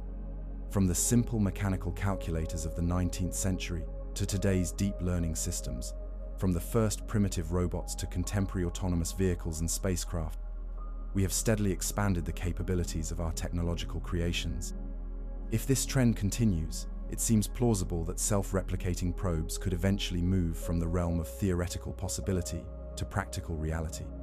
Such systems might initially be deployed within our solar system, perhaps to mine asteroids or construct large-scale space habitats, before being adapted for interstellar and eventually intergalactic exploration. Another approach to robotic intergalactic exploration involves what might be called staged exploration, the gradual extension of humanity's reach through a series of incremental steps rather than a single giant leap. In this model, robotic explorers would first establish outposts in nearby star systems, using local resources to construct communication relays, scientific instruments, and perhaps additional spacecraft. These outposts would then serve as launching points for exploration of more distant stars, creating a gradually expanding network of human presence throughout the galaxy. Over sufficient time, this network could extend to cover the entire Milky Way and potentially bridge the gap to Andromeda, with each step building on the infrastructure established by previous generations of explorers. Such an approach would still require timeframes far beyond a human lifespan, but it would distribute the challenge of intergalactic travel across many generations of machines and potentially many generations of human civilization as well. Rather than a single heroic journey, it would represent a gradual, sustained expansion of humanity's presence and knowledge throughout the cosmos. The technologies required for such staged exploration, while still beyond our current capabilities, are perhaps more readily achievable than those needed for direct intergalactic travel. Autonomous robots capable of constructing basic infrastructure from local resources represent an extension of capabilities already being developed for lunar and Martian exploration. Self-replicating systems, while more complex, build on trends in robotics, artificial intelligence, and automated manufacturing that are already visible in today's technology. But beyond the technical challenges of building robots capable of surviving and functioning over intergalactic distances and timeframes, there is a more fundamental question. What would be the purpose of such exploration? What would these mechanical emissaries do upon reaching Andromeda? And how would their discoveries benefit the human civilization that dispatched them millions of years earlier? One obvious answer is scientific knowledge. A robotic explorer reaching Andromeda could observe and document the galaxy in far greater detail than is possible from Earth, studying its structure, composition, stellar populations, and potentially the presence of life. This information, transmitted back to the Milky Way via some form of interstellar communication, would vastly expand our understanding of the universe. Of course, such communication faces the same fundamental limitation as physical travel: the speed of light. A message sent from Andromeda would take 2.5 million years to reach Earth, by which time human civilization, if it still exists at all, might have evolved beyond recognition. The scientists who dispatched the original probe would be long dead, their questions perhaps forgotten, their scientific paradigms obsolete. This temporal disconnect raises profound questions about the meaning and purpose of intergalactic exploration. For whom are we exploring? What continuity of purpose, of identity, of meaning can bridge a gap of millions of years? These questions have no easy answers, but they suggest that robotic exploration of Andromeda would require a concept of humanity that transcends individual lives, generations, or even civilizational epochs. Perhaps the purpose of such exploration lies not in the specific scientific data returned, but in the broader project of extending humanity's presence and influence beyond our home galaxy. A robotic explorer reaching Andromeda would represent a kind of immortality for the civilization that created it, a lasting impact on the cosmos that would continue long after Earth itself may have ceased to exist. This perspective connects to deep human desires for legacy, for meaning that transcends individual mortality. Just as ancient civilizations built monuments they knew would outlast their creators, perhaps intergalactic exploration represents a kind of monument building on a cosmic scale, a statement about who we are and what we value that will endure long after we ourselves are gone. Another potential purpose for robotic intergalactic exploration involves the preservation and dissemination of human knowledge, culture, and values. A robotic probe traveling to Andromeda could carry a comprehensive record of human civilization, a time capsule of sorts that would preserve our collective wisdom and achievements even if humanity itself were to disappear. The Voyager Golden Records, carried by the Voyager spacecraft as they journey into interstellar space, represent a primitive version of this concept. These phonograph records contain selected images, natural sounds, music, and greetings from Earth, a brief snapshot of human civilization, circa 1977. Future interstellar and intergalactic probes could carry vastly more comprehensive archives, perhaps the entirety of human knowledge as it exists at the time of launch. Such archives, distributed throughout the galaxy and beyond, would increase the resilience of human knowledge against catastrophic events on Earth. Even if our home planet were to become uninhabitable due to natural disaster, environmental degradation, or some other calamity, some record of our existence, our discoveries, our art and culture would persist among the stars. This prospect raises the possibility that robotic intergalactic explorers might not just observe Andromeda, but actively alter it, perhaps establishing human-influenced life or even technological civilization within our neighboring galaxy. Such a project would extend the time frame of intergalactic influence from millions to potentially billions of years, creating a legacy that might outlast Earth itself. Of course, such intervention raises profound ethical questions, particularly if life already exists in Andromeda. The decision to alter another galaxy for human purposes represents a level of cosmic engineering that would require careful consideration of our values, our responsibilities to potential extraterrestrial life, and our vision for humanity's role in the universe. These ethical considerations highlight another advantage of robotic exploration: the opportunity for extended reflection and deliberation. Because the timeframes involved in intergalactic travel are so vast, there would be ample opportunity to develop ethical frameworks, decision-making algorithms, and contingency plans for various scenarios the probes might encounter.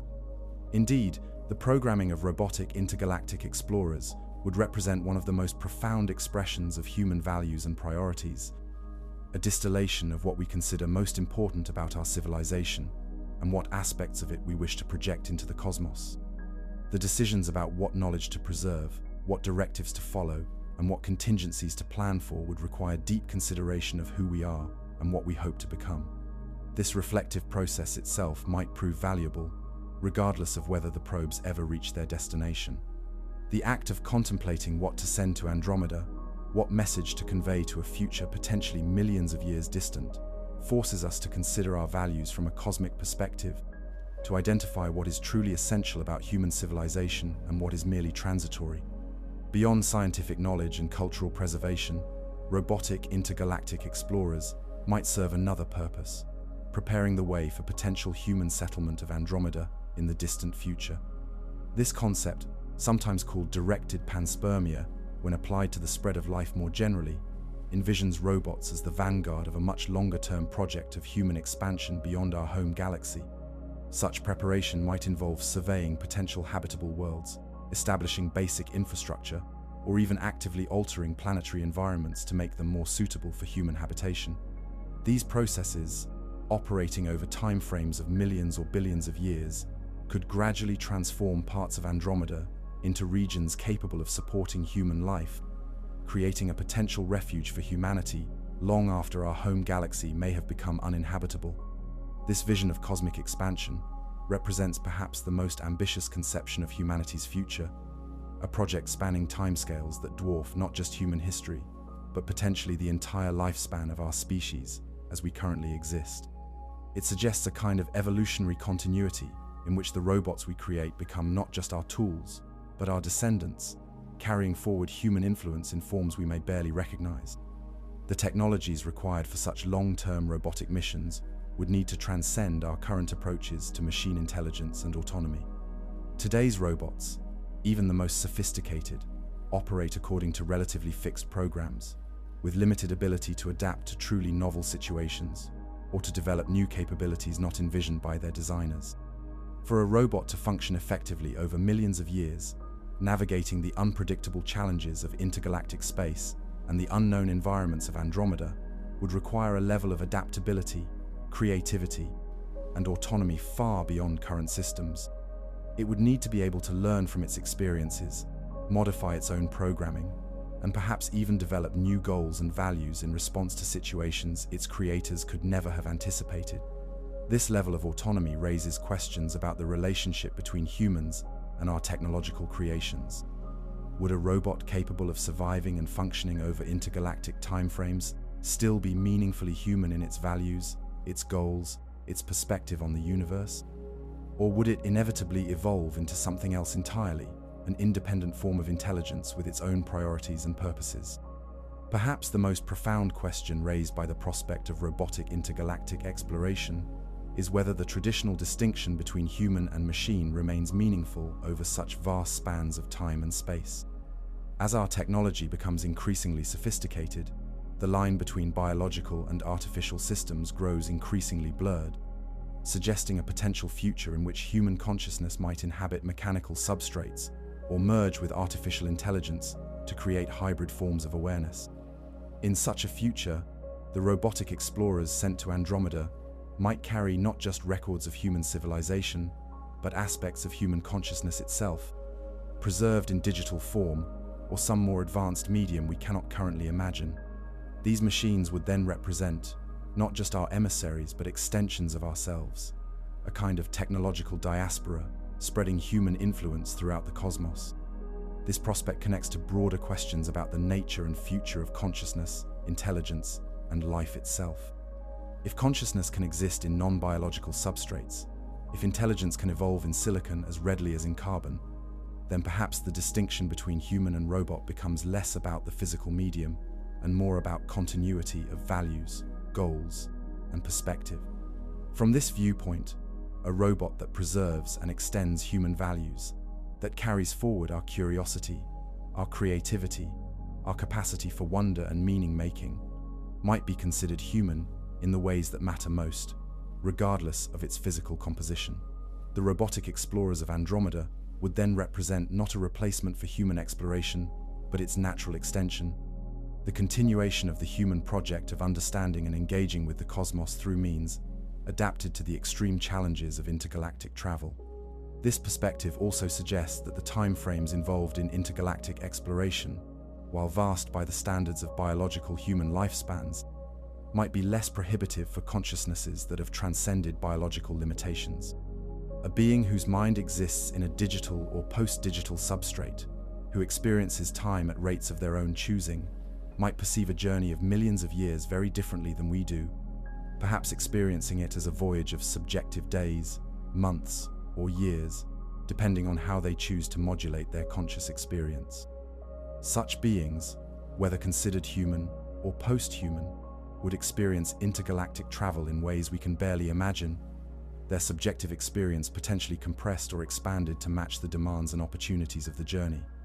For them, the vast gulfs of space and time that separate galaxies might seem more like the oceans that once separated continents. Formidable barriers, to be sure, but not insurmountable ones. Of course, all of this remains deeply speculative, building on technologies and concepts that lie far beyond our current capabilities. Yet the history of human technological development suggests that what seems impossible or barely conceivable in one era often becomes routine in the next. From the perspective of someone living a few centuries ago, today's global communication networks, space programs, and computing capabilities would seem like magic or science fiction. If this trend continues, if human technological capability continues to advance at the accelerating pace we've witnessed over the past few centuries, then robotic exploration of Andromeda might eventually move from speculative possibility to practical project. The robots that would undertake such journeys would be to today's machines what modern computers are to the mechanical calculators of the 19th century, different not just in degree but in kind. These future robotic explorers would likely incorporate technologies we cannot currently imagine, just as today's smartphones incorporate elements that would have been inconceivable to the inventors of the telephone. They might utilize new physics, new materials, new approaches to computation, and consciousness that lie beyond the horizon of our current understanding. Yet, despite these differences, these robots would represent a continuous line of development from today's spacecraft, today's robots, today's artificial intelligence systems. They would embody the same human drive to understand, to explore, to extend our presence beyond the limits of our biological bodies and our home planet that has characterized human technological development throughout history. In this sense, the robotic pioneers to Andromeda, however advanced, however different from today's machines, would still be recognizably human in their purpose, if not their form. They would carry forward our questions, our curiosity, our desire to know what lies beyond the horizon, our drive to make contact with the unknown. Another important aspect of robotic intergalactic exploration involves the potential for discovering and interacting with extraterrestrial intelligence. If life is a common phenomenon in the universe, if technological civilizations arise with any frequency around suitable stars, then Andromeda, with its trillion stellar systems, might be home to thousands or even millions of such civilizations. Robotic explorers sent to Andromeda could potentially make contact with these civilizations, opening up a channel of communication and exchange between the two galaxies. Of course, the same limitations of light-speed communication would apply, meaning that any dialogue would unfold over timescales of millions of years, with each response taking millions of years to travel back across the intergalactic void. Such a dialogue would transcend individual lives, individual civilizations, perhaps even the evolutionary timescales of species. It would represent a conversation between galaxies, mediated by the robotic systems created by the intelligences within them.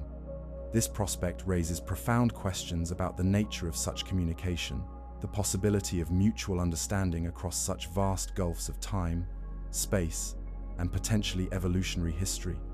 Perhaps the robotic explorers sent to Andromeda would encounter artificial systems similar to themselves, created by other biological species that face the same limitations of lifespan and fragility that constrain human exploration. These mechanical ambassadors might find more in common with each other than with their biological creators, potentially establishing a network of machine intelligence spanning multiple galaxies. This scenario suggests another potential role for robotic intergalactic explorers, serving as nodes in a vast network of intelligence that transcends not just individual biological species, but entire galaxies. Such a network, operating over timescales of billions of years, might develop forms of awareness, understanding, and purpose that transcend anything we can currently imagine. From this cosmic perspective, the robotic pioneers sent to Andromeda represent not just extensions of human exploration, but potential contributors to a process of intelligence development operating on galactic and intergalactic scales. They would be seeds of awareness cast into the cosmic ocean, carrying the potential to grow into something far beyond their origins, something that connects rather than separates the islands of complexity that are galaxies. As we contemplate this vision of cosmic evolution, of intelligence expanding beyond biological constraints to encompass intergalactic scales, we return to the fundamental question that has guided our exploration throughout. What does it mean for humanity to contemplate a journey to Andromeda? What significance does such a journey hold, given the vast gulfs of space and time involved? The robotic approach to intergalactic exploration offers one potential answer: that the journey to Andromeda represents not an endpoint, but a continuation, a stage in an ongoing process of expansion and development that may eventually transcend our current understanding of what it means to be human. The robots we send would not be mere substitutes for human explorers, but harbingers of a potential future in which human influence, human values, human curiosity extend far beyond the biological constraints that currently limit us. This perspective suggests that intergalactic exploration, while physically challenging to an extreme degree, need not wait for technologies capable of transporting biological humans across millions of light years. It can begin now, with the development of increasingly capable robotic systems, increasingly sophisticated artificial intelligence, increasingly durable and adaptable machines capable of surviving and functioning in the harsh environment of space. Each advance in these areas, each new robotic mission within our solar system, each new AI system capable of greater autonomy and adaptability, represents a step toward potential intergalactic exploration. The path to Andromeda begins not with a single giant leap, but with countless incremental advances in our understanding of robotics, artificial intelligence, materials science, propulsion, and countless other fields. This incremental approach offers a kind of hope in the face of the daunting challenges of intergalactic travel. While we may never personally witness the arrival of our robotic emissaries in Andromeda, we can contribute to the long chain of technological development that might eventually make such journeys possible. We can be links in a chain that stretches far beyond our individual lives, connected to a future we can barely imagine, but to which we nonetheless contribute. In this sense, the robotic pioneers to the void represent not just technological achievements, but expressions of a distinctly human quality: the ability to work toward goals that transcend individual lifetimes, to contribute to projects whose completion we may never witness, to care about a future that extends far beyond our personal existence. This ability, this willingness to invest in possibilities that transcend individual mortality, may be among our most distinctly human characteristics. As our robotic explorers venture outward, from our solar system to nearby stars, and eventually perhaps to other galaxies, they carry with them this human capacity for long-term thinking, for investment in a future beyond individual lives. They embody our ability to care about what happens millions of years from now, to work toward goals whose achievement we will never personally witness. The journey to Andromeda, seen through the lens of robotic exploration, becomes not just a physical crossing of space, but a conceptual crossing as well, a bridge between the timeframes of individual human lives and the cosmic timeframes of galactic evolution. It represents an expansion of our temporal horizons, a recognition that human influence, human creativity, human values can potentially extend far beyond the biological limitations of our current form. In the next chapter, we will explore Andromeda itself, the destination of our imagined journey. What would we find there? How does this neighboring galaxy compare to our own? What secrets might it hold? What wonders might await discovery by the robotic pioneers we have contemplated in this chapter? As we turn our attention to Andromeda, we continue our journey of imagination, expanding our mental horizons to encompass not just our home galaxy but the vast cosmic journey to Andromeda. We now turn our attention to the destination itself. What is this galaxy that has captured our imagination? What would we find if we could somehow cross the vast intergalactic void and arrive at its shores?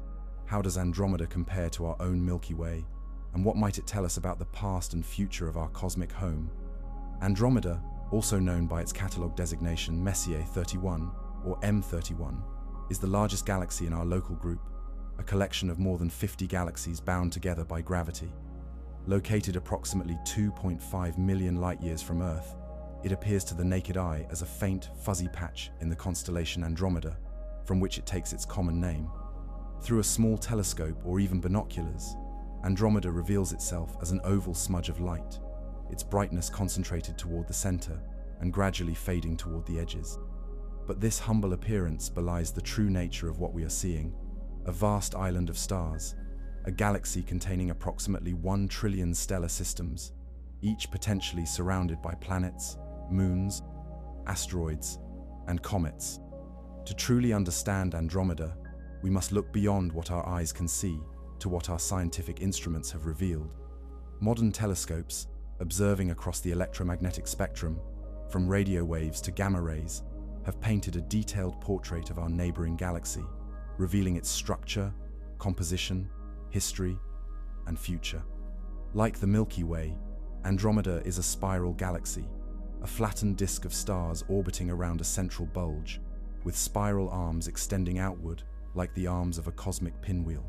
From our perspective on Earth, we see Andromeda tilted at an angle of about 77 degrees from edge on, allowing us to observe both its disk and its spiral structure. The disk of Andromeda spans approximately 220,000 light-years in diameter, notably larger than the Milky Way's estimated 100,000 light-years. This expansive disk contains the majority of the galaxy's stars, arranged in a series of spiral arms that wind outward from the central regions.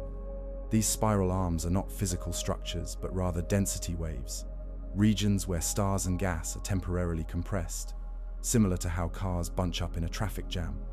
This compression triggers the formation of new stars, particularly the hot, bright blue stars, that highlight the spiral arms in visible light images of the galaxy.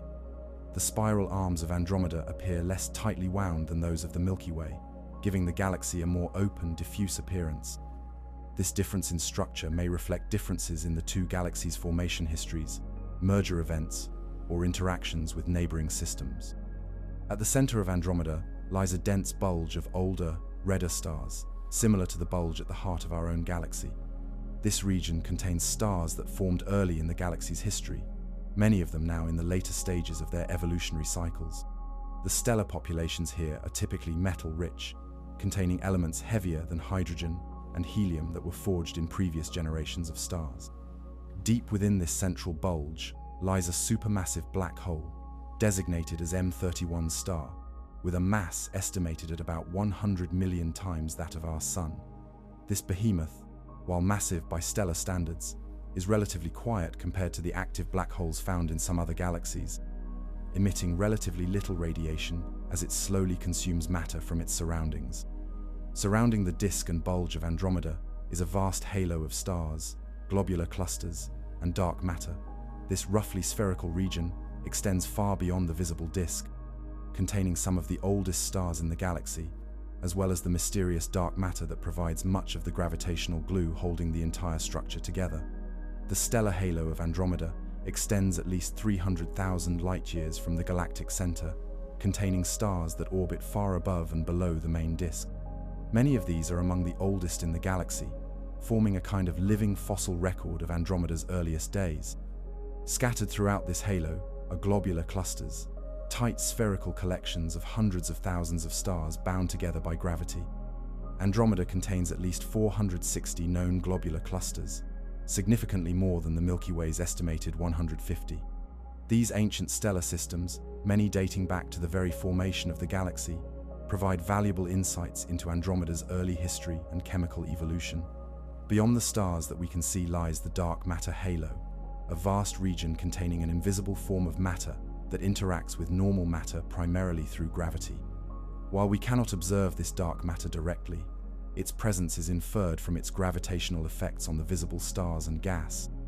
This invisible component may account for up to 90% of Andromeda's total mass, forming a gravitational scaffold that shapes the entire galaxy. The interstellar medium of Andromeda, the gas and dust between its stars, shows patterns both similar to and different from what we observe in the Milky Way. This material, primarily hydrogen and helium with traces of heavier elements, serves as the raw material for new generations of stars, and potentially for the formation of planetary systems around those stars. One notable feature of Andromeda's interstellar medium is a series of concentric rings of star formation, possibly triggered by interactions with satellite galaxies or past merger events. These rings contain regions of active star formation, where gravity is causing clouds of gas to collapse into new stellar systems.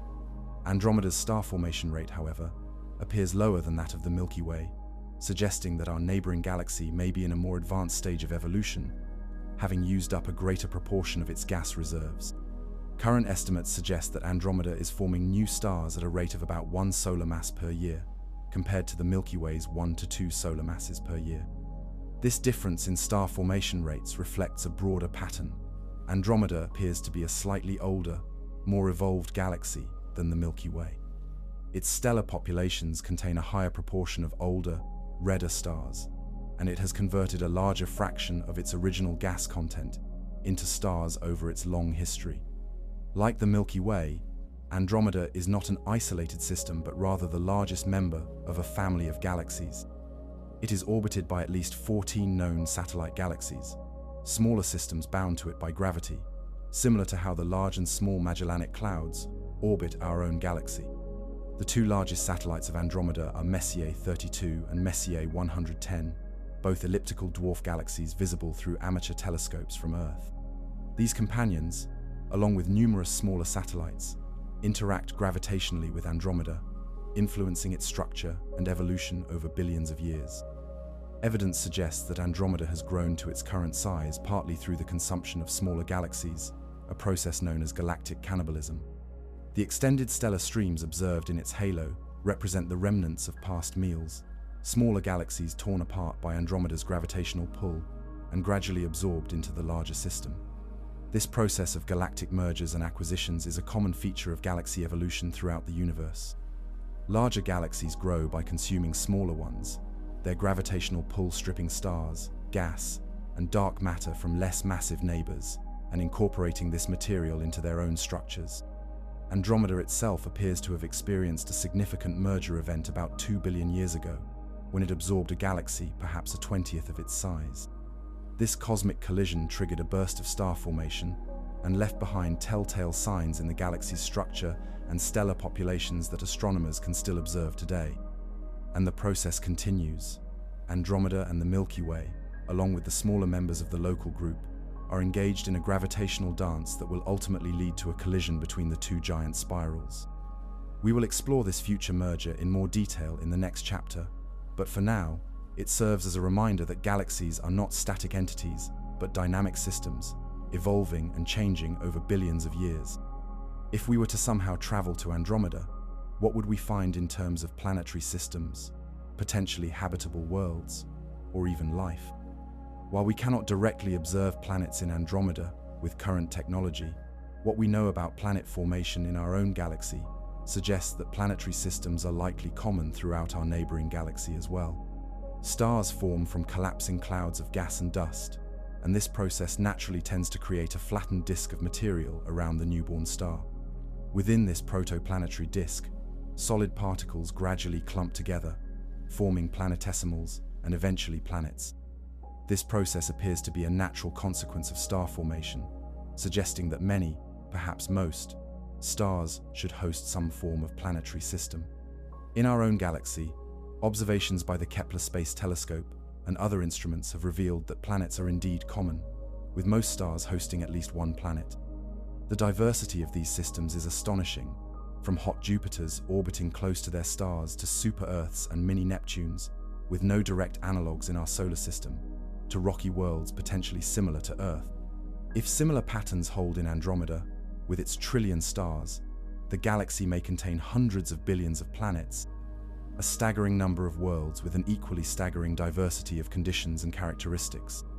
Among these would be planets of all sizes, from small rocky worlds to massive gas giants, orbiting stars of all types, from tiny red dwarfs to massive blue supergiants. Some fraction of these planets would orbit within their stars' habitable zones, the regions where temperatures might allow for liquid water on the surface, a condition thought to be important for the development of life as we know it. Given the numbers involved, even if only a small percentage of stars host potentially habitable worlds, Andromeda might contain billions of such planets. Could life exist on some of these worlds? The honest answer is that we don't know. We have not yet definitively detected life beyond Earth, even in our own solar system, let alone in other stellar systems or other galaxies. The question of how readily life emerges given suitable conditions remains one of the great unsolved mysteries of science. But the sheer numbers involved in Andromeda suggest that if life is not extraordinarily rare, if it emerges with any regularity given the right conditions, then our neighboring galaxy could be home to countless living worlds, each with its own unique evolutionary history, its own biosphere, its own complex web of organisms interacting with their environments and each other. And if intelligent life, life capable of technology and civilization, arises with any frequency among these living worlds, then Andromeda might host thousands or even millions of technological civilizations. Some might be in their infancy, similar to human civilization with its mere few thousand years of recorded history. Others might be millions or even billions of years old, with technologies and capabilities far beyond what we can currently imagine. Of course, this remains speculation, based on extrapolation from limited data and our current understanding of life's potential distribution in the universe.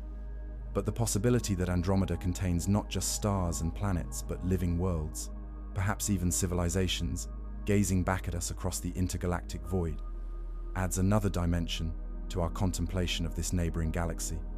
Perhaps, even now, astronomers in Andromeda are studying the Milky Way as we study their home. They would see our galaxy not as it is today, but as it was 2.5 million years ago, light from that era just now reaching their telescopes. They would observe a Milky Way before humans had emerged, when our ancestors were just beginning to use stone tools, when the Earth was in the midst of the Pleistocene epoch and glaciers covered much of the northern hemisphere. Similarly, when we look at Andromeda, we see it not as it is today, but as it was 2.5 million years in the past. The light reaching our eyes and instruments began its journey when early humans were just appearing on Earth. Any changes that have occurred in Andromeda since then, any supernovae that have exploded, any civilizations that have risen or fallen, remain invisible to us, their light still en route across the vast gulf of intergalactic space.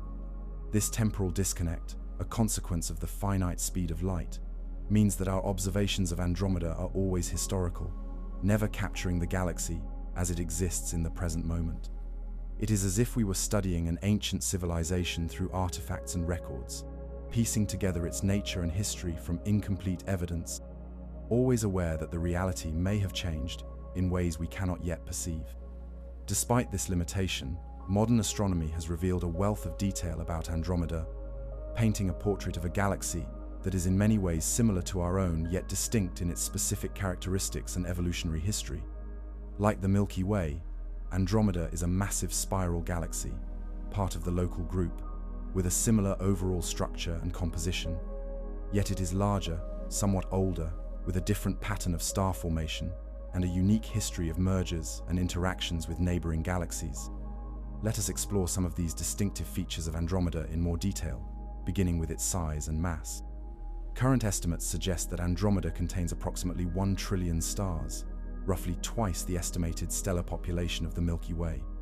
Its total mass, including dark matter, may be around 1.5 trillion solar masses, compared to the Milky Way's approximately 1 trillion solar masses. This difference in size is visible in the galaxy's physical extent as well.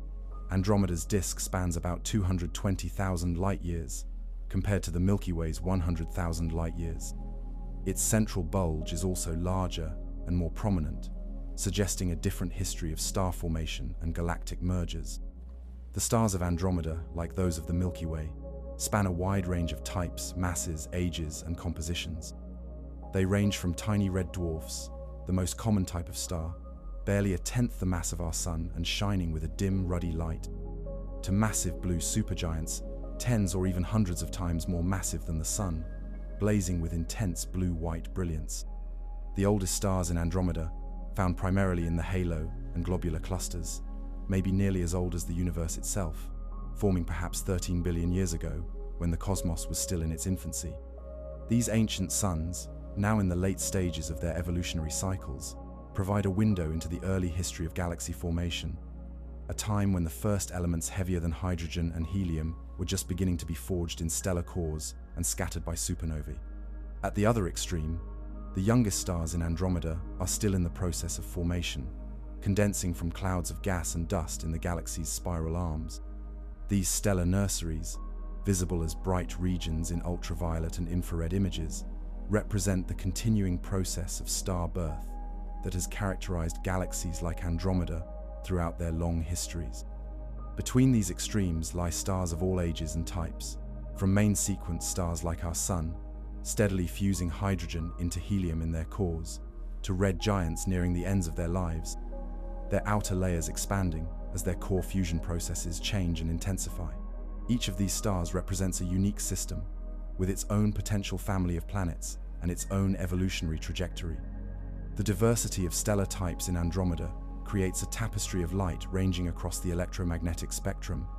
In visible light, the galaxy's spiral arms appear blue, traced by young, massive stars that shine intensely but live relatively brief lives. The central bulge, home to older, less massive stars, glows with a yellowish or reddish hue. In ultraviolet light, the sites of recent star formation stand out as bright regions, while in infrared, the galaxy's overall structure and older stellar populations become more apparent. Radio observations reveal the distribution of neutral hydrogen gas, the raw material for future star formation, throughout Andromeda's disk. X-ray observations highlight the galaxy's most energetic phenomena, from the accretion disk around its central black hole, to the remnants of supernova explosions, to binary systems where matter is falling onto neutron stars or stellar mass black holes. This multi-wavelength view of Andromeda, combining observations across the electromagnetic spectrum, provides a comprehensive portrait of the galaxy's structure, composition, and activity. It reveals not just the stars visible to our eyes, but the gas, dust, and energetic processes that drive the galaxy's ongoing evolution. One of the most striking features of Andromeda is its pattern of star formation, which differs in notable ways from that of the Milky Way. While our galaxy shows star formation throughout its spiral arms, Andromeda's star formation is concentrated in a series of concentric rings. The most prominent of these, known as the 10 kiloparsec ring, is a nearly perfect circle of star-forming regions about 33,000 light-years from the galactic center. This ring structure may result from interactions with satellite galaxies, whose gravitational influence creates density waves in Andromeda's interstellar medium, compressing gas and triggering star formation in ring-like patterns. Alternatively, it might be the result of a head-on collision with another galaxy in the distant past, the impact creating ripples in Andromeda's disk, like those created by a stone dropped into a pond. Another distinctive feature of Andromeda is its system of globular clusters, spherical collections of hundreds of thousands, or even millions of stars bound together by gravity. With at least 460 known globular clusters, Andromeda hosts significantly more of these ancient stellar systems than the Milky Way, which has about 150. These globular clusters, many dating back to the very formation of the galaxy, provide valuable insights into Andromeda's early history and chemical evolution. They contain some of the oldest stars in the galaxy, formed before the disk and spiral arms had fully developed, when the young Andromeda was still taking shape from the primordial gas of the early universe. The distribution of these clusters in three-dimensional space reveals the true extent of Andromeda's halo, a roughly spherical region extending hundreds of thousands of light-years beyond the visible disk. This halo, containing both stars and the mysterious dark matter, forms a vast, diffuse envelope around the more concentrated regions of the galaxy. Within this halo, astronomers have discovered streams and shells of stars, the remnants of smaller galaxies torn apart by Andromeda's gravitational pull. These stellar streams, visible as arc-like structures in deep images of the galaxy, represent a kind of fossil record of Andromeda's history of galactic mergers and acquisitions. One particularly significant example is the giant stellar stream, a ribbon of stars extending southward from Andromeda for at least 100,000 light-years. This stream contains the remnants of a dwarf galaxy that was disrupted by Andromeda's gravity, its stars now forming a trail that traces the orbit of the doomed satellite. These streams and other features in Andromeda's halo tell a story of ongoing assembly and growth. They reveal that the galaxy we see today is the product of countless mergers and accretions over billions of years, as smaller systems were captured by Andromeda's gravitational pull and gradually incorporated into its structure. This process of hierarchical assembly, where larger galaxies grow by consuming smaller ones, appears to be a universal feature of galaxy evolution. Both Andromeda and the Milky Way show evidence of past mergers, and both continue to interact with and gradually absorb their satellite galaxies. This ongoing process will ultimately culminate in the merger of the two giant spirals themselves, a cosmic collision we will explore in the next chapter. At the heart of Andromeda lies its central supermassive black hole, a concentration of mass so dense that not even light can escape its gravitational pull. With a mass estimated at about 100 million times that of our Sun, this black hole is substantially more massive than the 4 million solar mass black hole at the center of the Milky Way. Despite its enormous mass, Andromeda's central black hole is relatively quiet, emitting only modest amounts of radiation as it slowly consumes matter from its surroundings. This puts it in the category of low-luminosity active galactic nuclei, less energetic than the brilliant quasars found in some other galaxies, but still a significant influence on the central regions of Andromeda. The black hole's presence affects the motion of stars in the galaxy's core, creating a central concentration of mass that influences the orbital dynamics of the entire inner region. Stars within a few light years of the black hole orbit at tremendous speeds, their movements providing one of the key pieces of evidence for the black hole's existence and mass. Beyond the central black hole, Andromeda likely contains millions of stellar mass black holes, the remnants of massive stars that exhausted their nuclear fuel and collapsed under their own gravity. These smaller black holes, typically a few tens of times the mass of the Sun, are scattered throughout the galaxy, many of them in binary systems where they accrete matter from companion stars. Andromeda also contains countless neutron stars, the ultra-dense remnants of stars not quite massive enough to collapse into black holes. These objects, with masses similar to the Sun but diameters of only about 20 kilometers, represent another endpoint of stellar evolution, the fate awaiting many of the massive stars currently shining in the galaxy's spiral arms. The story of Andromeda is not just one of stars, black holes, and other exotic objects, but also of the gas and dust between them, the interstellar medium that serves as the raw material for new generations of stars. This material, primarily hydrogen and helium with traces of heavier elements, fills the space between stars, sometimes diffuse and transparent, sometimes concentrated into dense clouds that can block visible light. The interstellar medium of Andromeda, like that of the Milky Way, is organized into structures on multiple scales, from vast clouds spanning hundreds of light years to filaments and sheets a fraction of a light year across.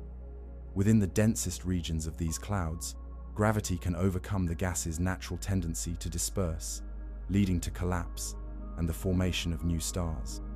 This process of star formation is ongoing in Andromeda, though at a somewhat lower rate than in the Milky Way. The galaxy is estimated to form about 1 solar mass worth of new stars each year, compared to 1 to 2 solar masses per year in our galaxy. This difference may reflect Andromeda's more evolved state, having converted a larger fraction of its original gas supply into stars over the course of its history.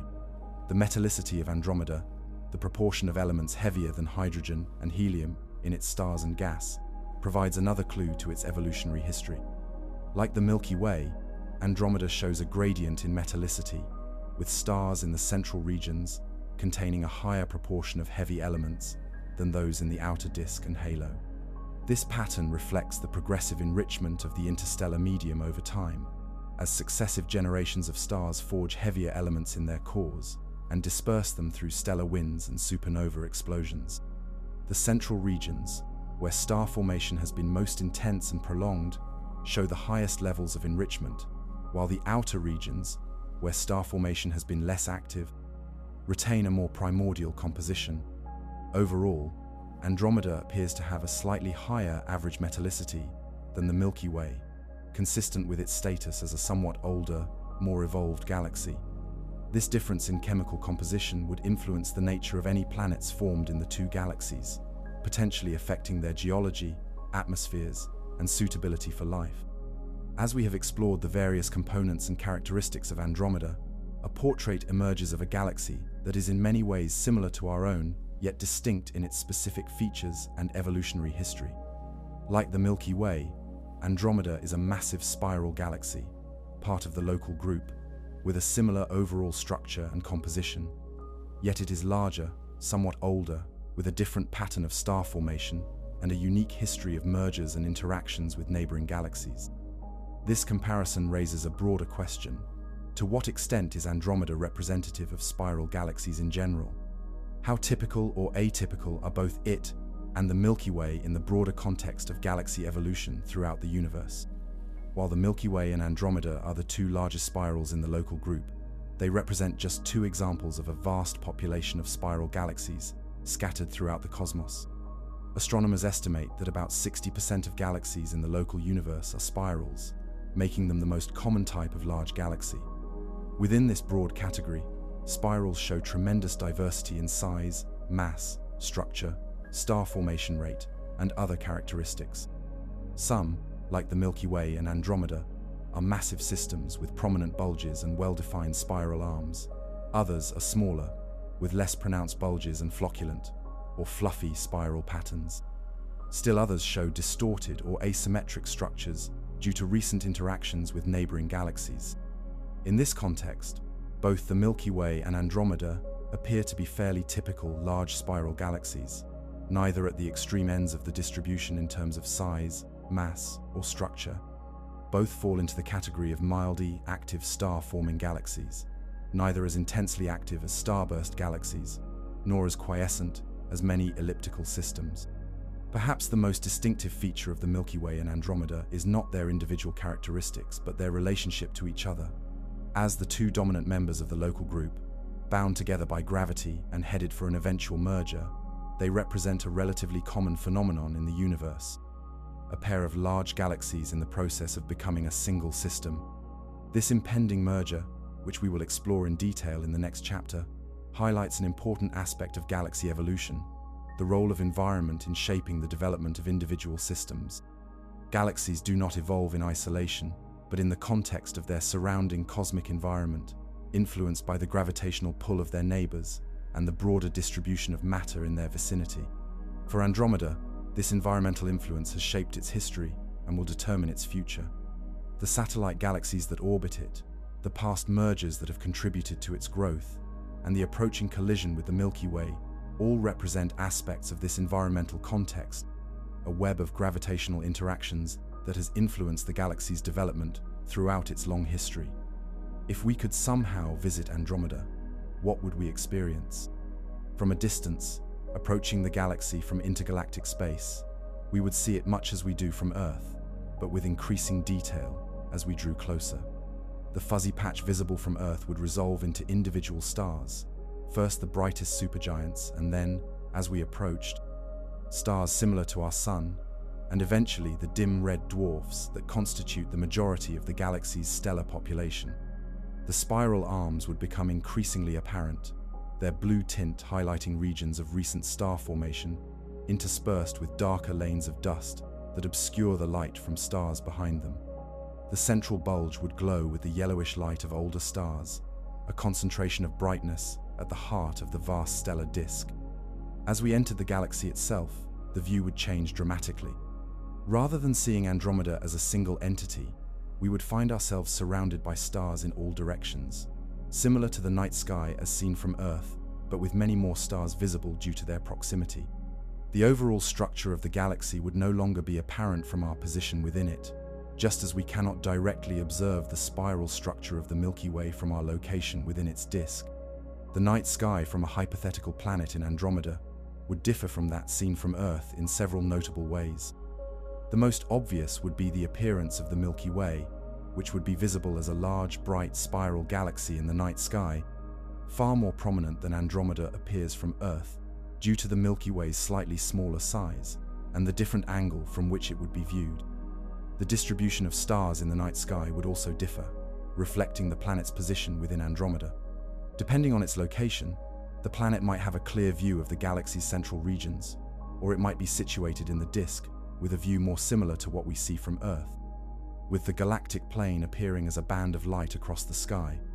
The constellations, the patterns that human cultures have identified in the arrangement of stars, would be entirely different, reflecting the three-dimensional distribution of stars around the hypothetical planet rather than around Earth. None of the familiar patterns of our night sky, from Orion to the Big Dipper, would be recognizable, replaced by entirely different configurations of stars. Even the individual stars would be different, with none of the specific stars visible from Earth appearing in the skies of a planet in Andromeda. Instead, the night sky would be filled with Andromeda's own stellar population, 1 trillion suns of all types and ages, each potentially hosting its own family of planets, moons, and other bodies. This mental journey to Andromeda, imagining what we might see if we could somehow traverse the vast gulf of intergalactic space, highlights the fundamentally similar, yet distinct nature of our neighboring galaxy. Like the Milky Way, Andromeda is a vast island of stars, a cosmic metropolis home to countless stellar systems, each with its own unique characteristics and potentially its own story of planetary formation and evolution. Yet Andromeda is not merely a copy of the Milky Way with different specific stars and planets. It has its own unique history, its own pattern of development, shaped by the specific sequence of events that have influenced it over its nearly 14 billion-year existence. From its initial formation from primordial gas shortly after the Big Bang to its most recent interactions with satellite galaxies, Andromeda represents a unique thread in the cosmic tapestry, similar to countless other galaxies yet distinct in its specific details. This combination of similarity and difference makes Andromeda a valuable object of study for astronomers seeking to understand galaxy evolution. By comparing and contrasting the Milky Way and Andromeda, researchers can identify which features are common to spiral galaxies in general and which represent specific outcomes of each galaxy's unique history. For example, both galaxies show evidence of past mergers with smaller systems, but the specific pattern of these mergers differs between the two. Both contain supermassive black holes at their centers, but Andromeda's is substantially more massive than the Milky Way's. Both show ongoing star formation, but Andromeda's is concentrated in ring-like structures, while the Milky Way's follows its spiral arms more closely. These differences provide clues to the specific evolutionary paths the two galaxies have followed, the unique sequence of events that has shaped each system over billions of years. They remind us that while galaxies like Andromeda may appear similar in their broad characteristics, each represents a unique entity with its own specific history and future. As we conclude our exploration of what Andromeda is like, we return to the question that has guided our journey throughout. What significance does this neighboring galaxy hold for us? Observers gazing at it across 2.5 million light-years of intergalactic space. Perhaps the most profound significance lies in the perspective Andromeda offers, a view of a galaxy similar to our own yet distinct, a cosmically distant mirror that reflects both the commonality of cosmic processes and the uniqueness of individual systems. By studying Andromeda, we gain insights not just into this specific galaxy, but into the broader patterns of galaxy formation and evolution throughout the universe. Additionally, Andromeda's presence in our cosmic neighborhood reminds us that the Milky Way is not an isolated entity, but part of a larger cosmic ecosystem, influenced by and influencing the galaxies around it. The approaching merger between the Milky Way and Andromeda, which we will explore in the next chapter, highlights the dynamic, ever-changing nature of these cosmic systems, their evolution playing out over timescales of billions of years. Finally, the possibility that Andromeda contains billions of planets, potentially millions of living worlds, and perhaps even technological civilizations, gazing back at us, adds another dimension to its significance. If life is not uniquely limited to Earth, if intelligence and technology have emerged elsewhere in the cosmos, then Andromeda may represent not just a physical destination, but a potential partner in the grand project of understanding and appreciating the universe we share.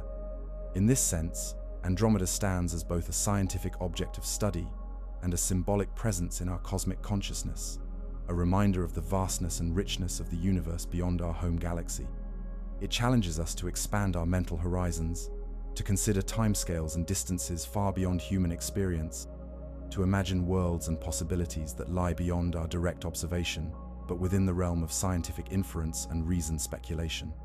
As we turn our attention in the next chapter to the future collision between the Milky Way and Andromeda, we continue this journey of cosmic imagination, exploring not just what is, but what will be, the future evolution of these galactic systems over timescales that dwarf human history, but nonetheless connect to our present moment through the continuity of cosmic processes that have shaped the universe thus far has treated it as a distant neighbor, separated from the Milky Way by a vast gulf of intergalactic space.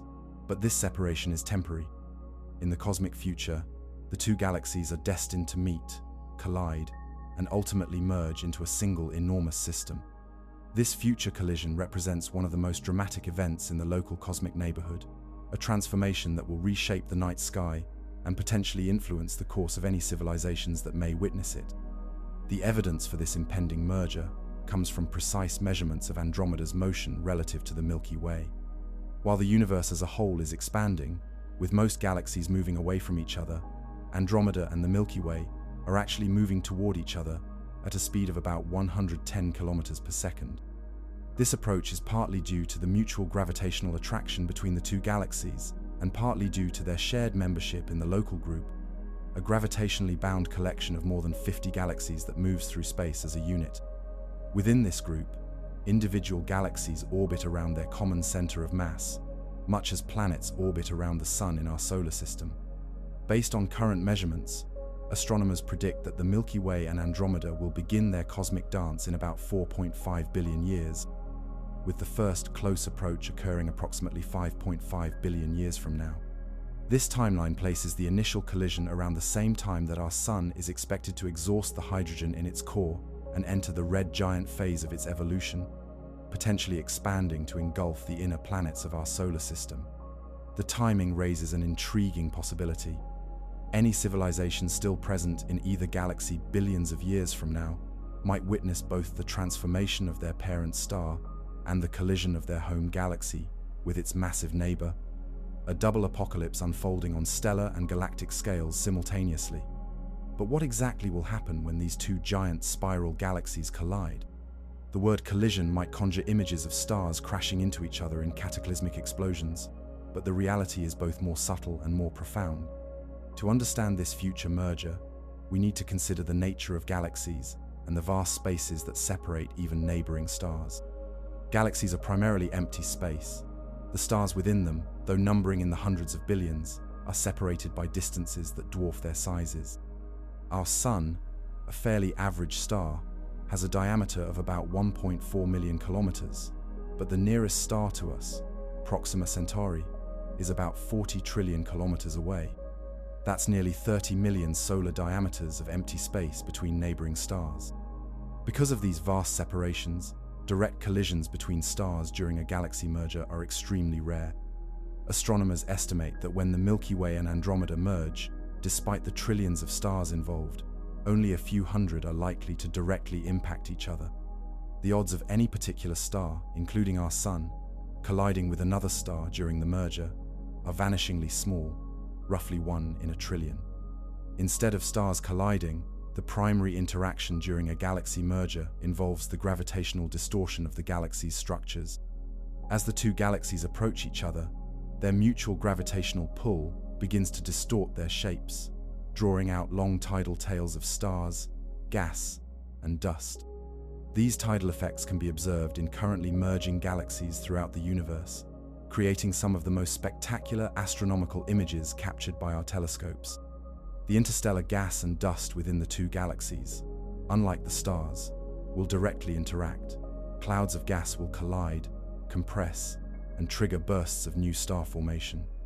The merger is likely to ignite a period of intense stellar birth, potentially creating millions or even billions of new stars from the compressed gas of the colliding galaxies. The supermassive black holes at the centers of the two galaxies will gradually spiral toward each other, eventually merging into a single, even more massive black hole. This process will release an enormous amount of energy in the form of gravitational waves, ripples in the fabric of space-time that will propagate outward through the universe. The complex dance of the merger will unfold over hundreds of millions of years, with the two galaxies making multiple passes through each other before settling into a new, combined structure. Computer simulations suggest that the result will be an elliptical galaxy, sometimes whimsically referred to as Andromeda, containing the stars, gas, dust, and dark matter of both original systems. This transformation from two spiral galaxies to a single elliptical represents a fundamental change in galactic structure. Spiral galaxies, like the Milky Way and Andromeda, are characterized by their flattened disks, spiral arms, and ongoing star formation. Elliptical galaxies, in contrast, are more spherical or football-shaped, lack distinct structural features like spiral arms, and typically have lower rates of new star formation. The merger will also reshape the local cosmic neighborhood. The local group will be increasingly dominated by the newly formed Andromeda galaxy, with smaller galaxies like the Triangulum galaxy, currently the third largest in the group, orbiting the combined system. Over even longer timescales, these smaller systems may themselves be absorbed into Andromeda, creating an even larger galaxy. For any observers present during the merger, the night sky would undergo a dramatic transformation. As Andromeda approaches, it would grow steadily larger in the sky, evolving from the small, faint patch visible today to a large, bright spiral structure spanning a significant portion of the heavens. The specific appearance would depend on the observer's location within the Milky Way and the stage of the merger process. During the initial passes, both galaxies would be severely distorted, with stars, gas, and dust flung into long tidal tails, extending far beyond the original galactic boundaries. The night sky would be filled with new patterns of stars, with previously familiar constellations disrupted by the gravitational perturbations of the merger. New regions of star formation, ignited by the collision of gas clouds, would create bright blue areas where young, massive stars illuminate their surroundings. As the merger progresses and the galaxies begin to settle into their combined structure, the night sky would gradually stabilize into a new configuration. The band of the Milky Way, visible from Earth as a ribbon of light across the sky, would be replaced by a more diffuse, omnidirectional glow as the flattened disk structure gives way to the more spherical distribution of stars characteristic of elliptical galaxies. For planets orbiting stars like our Sun, the merger would likely have little direct impact on their physical conditions. The vast distances between stars mean that most solar systems would maintain their integrity throughout the merger, their planets continuing to orbit their parent stars, undisturbed by the galactic scale transformation occurring around them. However, some stars and their accompanying planets would be gravitationally disrupted, flung into new orbits, or even ejected from the combined galaxy entirely. These rogue stars, wandering through intergalactic space, would experience a profound isolation, their night skies mostly devoid of nearby stars, and dominated by the distant glow of external galaxies. The merger might also affect the habitability of some planetary systems through indirect mechanisms. The burst of star formation triggered by the collision could increase the frequency of supernovae, potentially exposing nearby planets to harmful radiation. Changes in the galactic environment might alter the flux of cosmic rays or the frequency of close stellar encounters, subtly changing the conditions for life on affected worlds. But these effects would be highly localized and variable, with most planetary systems experiencing little change beyond the altered appearance of their night skies. Life on Earth, if it still exists 5 billion years from now, would likely be able to continue through the merger, relatively undisturbed, though it would have to contend with the more significant challenge of the Sun's evolution into a red giant around the same time. The merger of the Milky Way and Andromeda represents just one example of a process that has occurred countless times throughout cosmic history. Galaxy mergers appear to be a fundamental driver of galactic evolution, with most large galaxies, including both the Milky Way and Andromeda, showing evidence of having absorbed smaller systems in the past. These mergers play a crucial role in the hierarchical model of galaxy formation, in which small structures form first and then combine to create progressively larger ones. In the early universe, countless small proto-galaxies formed from fluctuations in the primordial matter distribution. These systems then merged over time, driven together by their mutual gravitational attraction, to form the larger galaxies we observe today. Evidence for this process can be seen in the stellar halos of both the Milky Way and Andromeda, which contain streams and shells of stars representing the remnants of past mergers. These fossil records of ancient collisions tell us that the galaxies we see today are not pristine systems formed in isolation, but rather the products of countless mergers and acquisitions stretching back to the early days of the universe. In this context, the future merger of the Milky Way and Andromeda represents the continuation of a process that has shaped both galaxies throughout their long histories. It is not an aberration or a cosmic catastrophe, but rather a natural step in the ongoing evolution of galactic structures, a process that has occurred countless times before and will continue long after Milkomeda has formed. This perspective helps us place the future collision in its proper cosmic context. While dramatic and transformative from a human perspective, occurring on timescales far beyond our direct experience, it represents a normal and indeed necessary aspect of galactic evolution. The universe is not static but dynamic, its structures constantly forming, merging, evolving, and eventually dissolving over timescales of billions of years. The merger will also influence the future evolution of the combined galaxy in multiple ways. The burst of star formation triggered by the collision will create a new generation of stars, potentially including massive, short-lived stars that will quickly evolve to produce supernovae and enrich the interstellar medium with heavy elements. This enrichment may create more favorable conditions for the formation of rocky planets in subsequent generations of star formation. The merger of the two supermassive black holes will create a single black hole of extraordinary mass, potentially altering the dynamic center of the combined galaxy. Depending on the availability of gas and dust to feed this merged black hole, it might trigger a period of active galactic nucleus activity, with the central region emitting intense radiation as matter falls into the black hole and is heated to extreme temperatures. The structural transformation from spiral to elliptical will also change the character of star formation in the combined galaxy.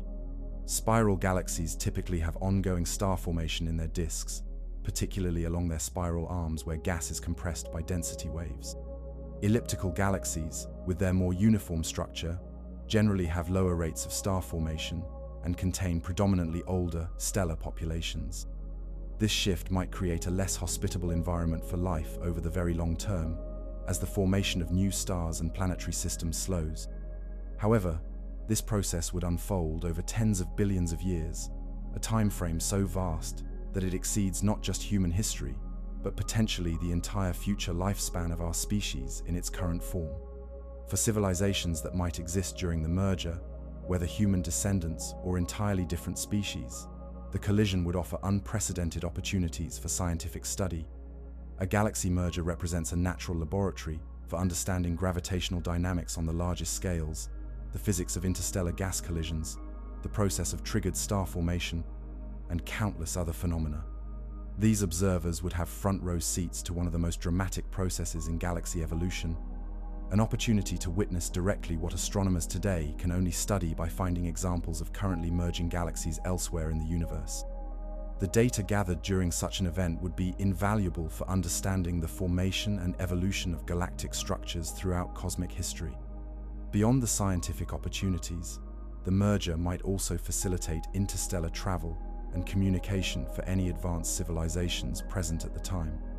As the two galaxies interpenetrate, the average distance between stars would temporarily decrease in the overlap regions, potentially bringing previously unreachable star systems within range of even modestly advanced interstellar propulsion technologies. This decreased separation might create opportunities for the spread of life or civilization between the two galaxies, allowing biological or cultural exchange that would have been impossible while they remained separated by millions of light years.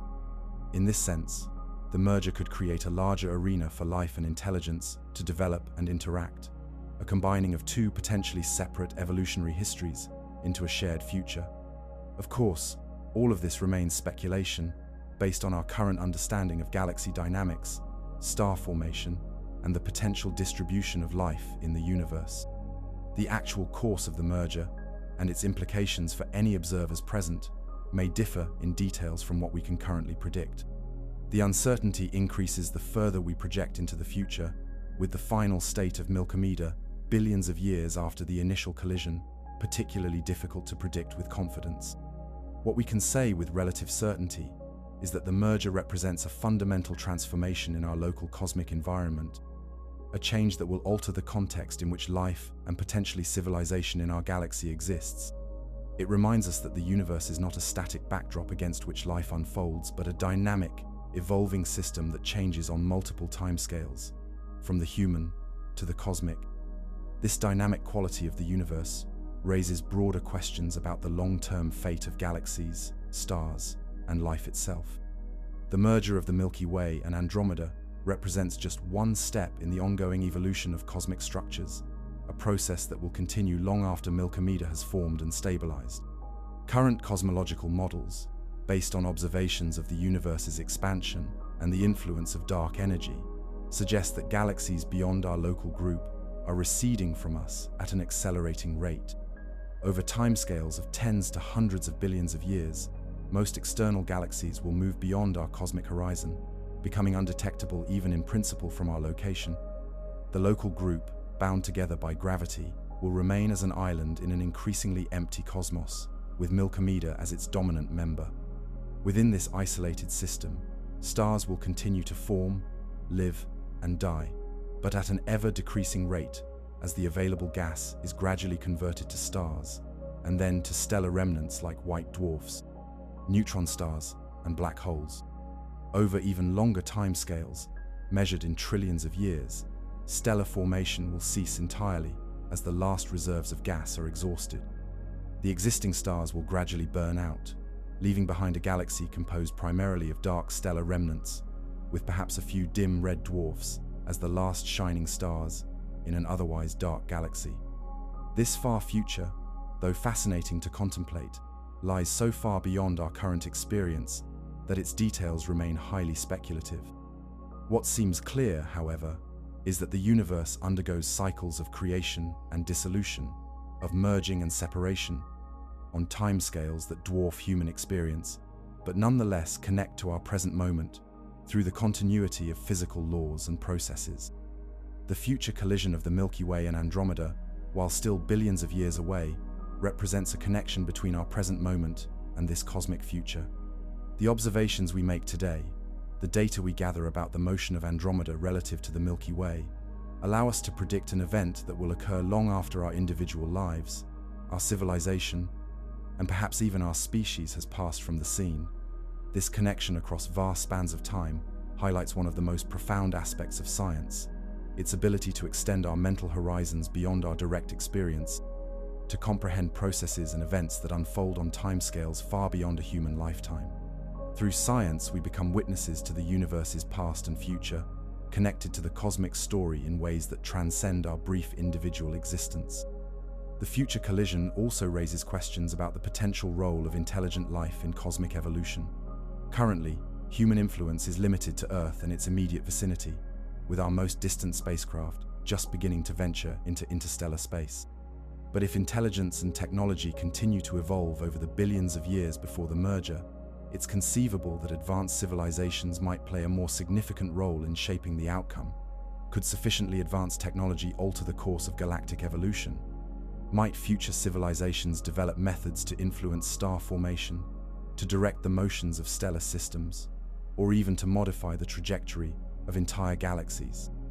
While such capabilities lie far beyond our current technology and may never be achievable, the timescales involved in the merger are so vast that they allow room for evolutionary and technological developments beyond our current imagination.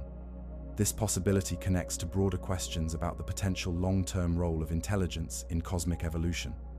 If intelligence and technology can survive and develop over cosmological timescales, they might eventually influence processes that we currently consider beyond the reach of life or consciousness. The future collision of the Milky Way and Andromeda, and the formation of Andromeda, might then represent not just a gravitational inevitability, but a stage on which intelligence plays an increasingly significant role. Of course, such speculations take us far beyond what we can currently predict with confidence. The future of intelligence, technology, and consciousness over billions of years remains one of the greatest unknowns in our projection of cosmic evolution. What we can say with greater certainty is that the physical processes driving the merger will unfold according to the laws of gravity and dynamics that we observe operating throughout the universe today. These laws tell us that the Milky Way and Andromeda are on a collision course, drawn together by their mutual gravitational attraction against the background of cosmic expansion.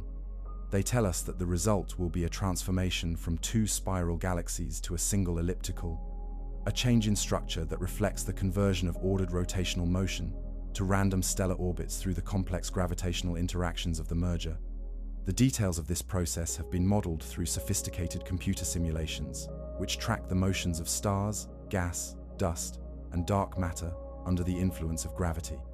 These simulations allow us to visualize the merger as it might appear to observers at different stages of the process and from different vantage points within the colliding galaxies. One particularly interesting aspect of these simulations is the prediction that the Milky Way, Andromeda, and the Triangulum galaxy, the third largest member of the local group, may engage in a complex three-way interaction rather than a simple binary merger. Depending on the specific trajectories and timings, Triangulum might merge with either the Milky Way or Andromeda before those two galaxies combine, or it might join the dance as a third participant in a multiple merger event. This possibility highlights the complex, sometimes chaotic nature of gravitational dynamics. While we can predict the general outcome of the merger with reasonable confidence, the specific details of how it unfolds, the exact forms of the tidal tails and distortions, the precise location of new star-forming regions, and other specific features depend sensitively on initial conditions that we cannot measure with perfect precision. This sensitivity to initial conditions introduces an element of unpredictability into our projections, particularly for the intermediate stages of the merger. The final state of Milkomeda is more predictable in its general characteristics, as the complex dynamics of the merger process tend to erase the specific details of the interaction and produce an elliptical galaxy with fairly typical properties for a system of its mass. Despite these uncertainties, the future collision of the Milky Way and Andromeda reminds us that we live in a dynamic universe, one in which even the most seemingly permanent structures, like galaxies, undergo profound transformations over sufficient time. It places our present moment within a grand cosmic narrative that extends billions of years into the past and future, connecting us to both through the continuous operation of physical laws and processes. This narrative does not end with the formation of Milkomeda. The merged galaxy will continue to evolve, potentially absorbing additional members of the local group, experiencing changes in its stellar populations, and adapting to the ever-expanding universe around it. Over even longer timescales, more profound transformations await as stars burn out, black holes evaporate, and the universe approaches its final state, whatever that may be. But these most distant futures lie beyond what we can predict with confidence based on current knowledge. The merger of the Milky Way and Andromeda, while still billions of years away, represents a future event that we can model with reasonable precision using well-established physical principles. It connects our present scientific understanding to a future transformation of our cosmic environment, a bridge between the human timescale and the cosmic. For any intelligence that witnesses the merger, whether human descendants, artificial intelligences derived from human technology, or entirely different species that may evolve or arrive in our galaxy over the next few billion years, the collision will represent both a challenge and an opportunity. The challenge lies in adapting to a changing galactic environment, with potential disruptions to planetary systems, increases in cosmic radiation, and alterations to the night sky that has oriented observers since the dawn of consciousness. The opportunity lies in the chance to witness and study one of the most dramatic processes in galaxy evolution, to observe directly the gravitational dance of two massive spiral galaxies as they merge to form a new, combined structure. The collision would provide unprecedented data about the dynamics of galaxies, the process of star formation, and the behavior of gas, dust, and dark matter under extreme conditions. Perhaps most significantly, the merger might create new possibilities for the spread and development of life and intelligence throughout the combined galaxy. As stars and their accompanying planets are redistributed throughout Milkomeda, new regions may become accessible for exploration, new resources may become available, and new niches may open for biological or technological evolution. In this sense, the future collision represents not an end, but a transition, a change in the cosmic context of life and intelligence in our local region of the universe. Like all transitions, it involves both loss and opportunity, the dissolution of familiar structures and the creation of new possibilities. How life and consciousness navigate this transition, if they exist to witness it at all, remains one of the great unknowns of our cosmic future. As we conclude our exploration of the future collision between the Milky Way and Andromeda, we return to the present moment with a deeper appreciation of the dynamic nature of the universe we inhabit.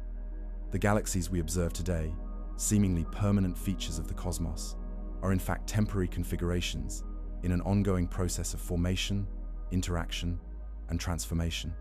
The merger of the Milky Way and Andromeda, while still billions of years in the future, connects our present scientific observations to this long-term cosmic evolution. It reminds us that we live not in a static universe, but in a moment of a much larger story, one that extends far beyond our individual lives, but to which we are nonetheless connected through our ability to observe, understand, and imagine. In the next chapter, we will explore the psychological dimensions of a journey to Andromeda, considering what it would mean for conscious beings to contemplate and potentially undertake a voyage spanning millions of years and light years. This exploration will take us from the physical processes we have discussed thus far to the subjective experience of consciousness confronting the vast scales of intergalactic space. Andromeda has thus far focused primarily on the physical aspects, the vast distances involved, the technologies that might someday bridge them, the nature of our neighboring galaxy, and its future merger with the Milky Way. But there is another dimension to such a journey, one no less profound or challenging, the psychological experience of venturing across intergalactic space. What would it mean, in psychological terms, to leave Earth and the Milky Way behind? How would consciousness, whether human or otherwise, experience a journey spanning millions of years and light years? What transformations of mind, identity, and culture might occur during such a voyage? And how might these changes reshape the very meaning and purpose of the journey itself? To explore these questions, we must venture beyond the realm of physics and astronomy into the domains of psychology, philosophy, and even spirituality. We must consider not just what such a journey would require technologically, but what it would mean experientially for the conscious beings who might undertake it. Let us begin with perhaps the most profound psychological aspect of interstellar and intergalactic travel, the separation from Earth and all that it represents. Our planet is not merely our physical home, but the context within which human consciousness has evolved and developed. Earth's gravity, atmosphere, day-night cycle, seasons, weather patterns, and ecosystem have shaped not just our bodies but our minds, our perceptions, our very sense of what is normal and natural. To leave Earth permanently, as any voyagers to Andromeda would necessarily do, means to separate oneself from this formative context, to venture into an environment radically different from the one that shaped our species. The psychological impact of such separation cannot be overstated. Even astronauts spending months on the International Space Station, still in orbit around Earth and in constant communication with mission control, report profound psychological adjustments and challenges. The Earth itself, viewed from space, often triggers what astronauts call the overview effect, a cognitive shift in awareness, reported by those who have seen the planet from orbit or beyond. This experience typically involves a profound sense of Earth's fragility, a heightened awareness of its unity and interconnectedness, and often a diminished importance of national and cultural boundaries. Many return with a deepened environmental awareness and a sense of humanity, as a single community sharing a small, precious oasis in space. Imagine how much more profound such a shift might be for travelers bound for Andromeda, watching Earth dwindle to a pale blue dot and then to invisibility, knowing they would never return. The finality of such separation would likely trigger grief, anxiety, and potentially a crisis of identity. Who are we, if not Earthlings? What does it mean to be human, or conscious, or alive, when separated from the planet that has defined these concepts for us throughout our existence? This separation would be not just physical but temporal as well. Due to the vast timescales involved in intergalactic travel, even with technologies approaching the speed of light, voyagers to Andromeda would be effectively traveling into the far future, leaving behind not just their home planet, but their era, their civilization, perhaps even their species, as it currently exists. The knowledge that everyone and everything they leave behind will be gone long before they reach their destination, that civilizations may rise and fall, that human evolution may produce new forms, that Earth itself may change beyond recognition or even cease to exist, would create a temporal exile as profound as the spatial one. The travelers would become not just explorers of space, but involuntary voyagers through time, bridges between epochs separated by millions of years. This temporal dislocation would likely reshape the traveler's sense of identity and purpose.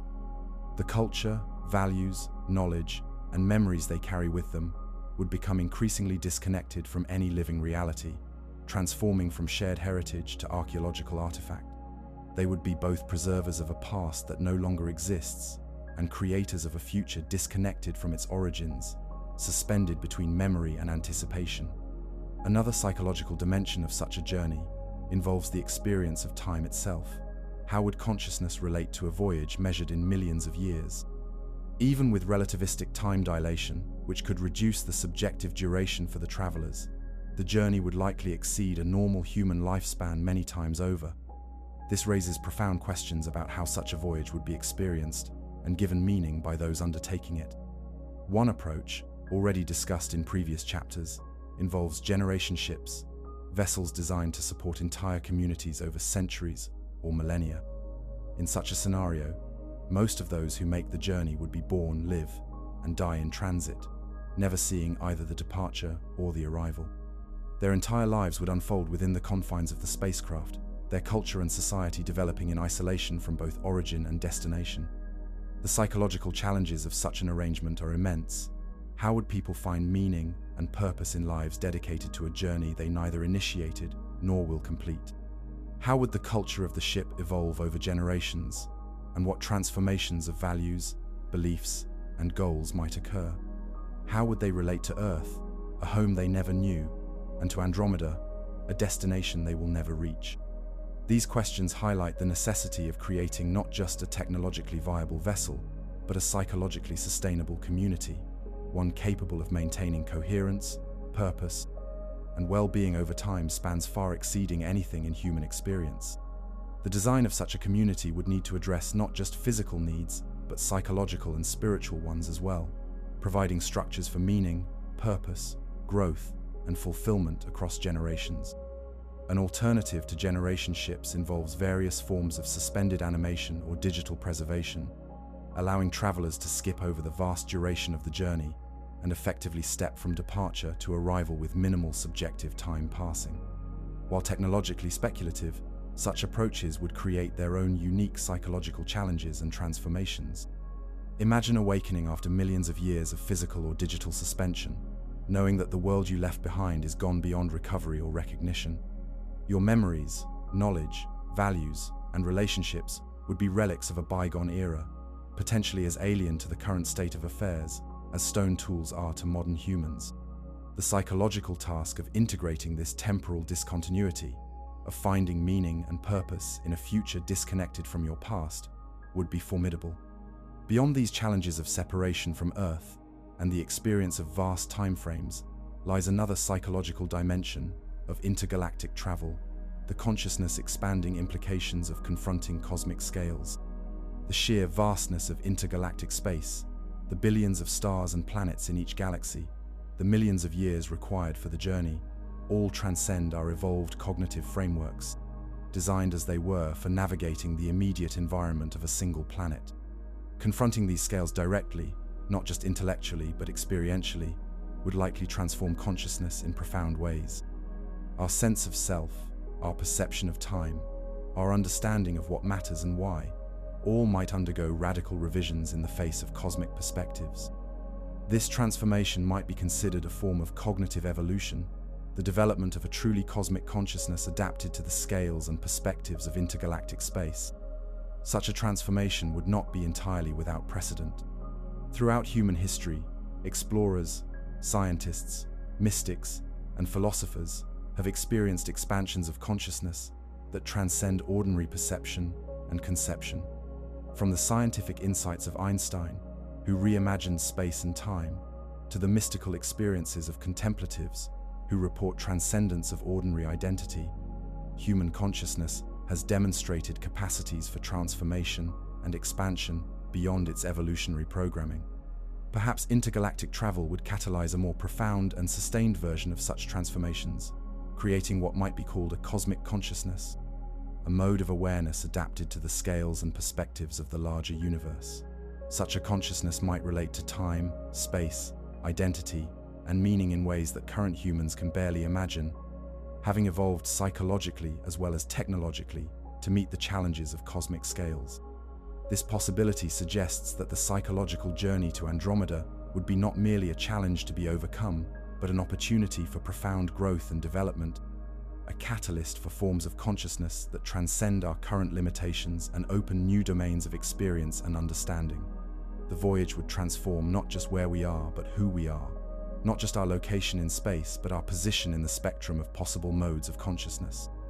Another psychological dimension of interstellar and intergalactic travel involves the social dynamics of isolated, confined environments.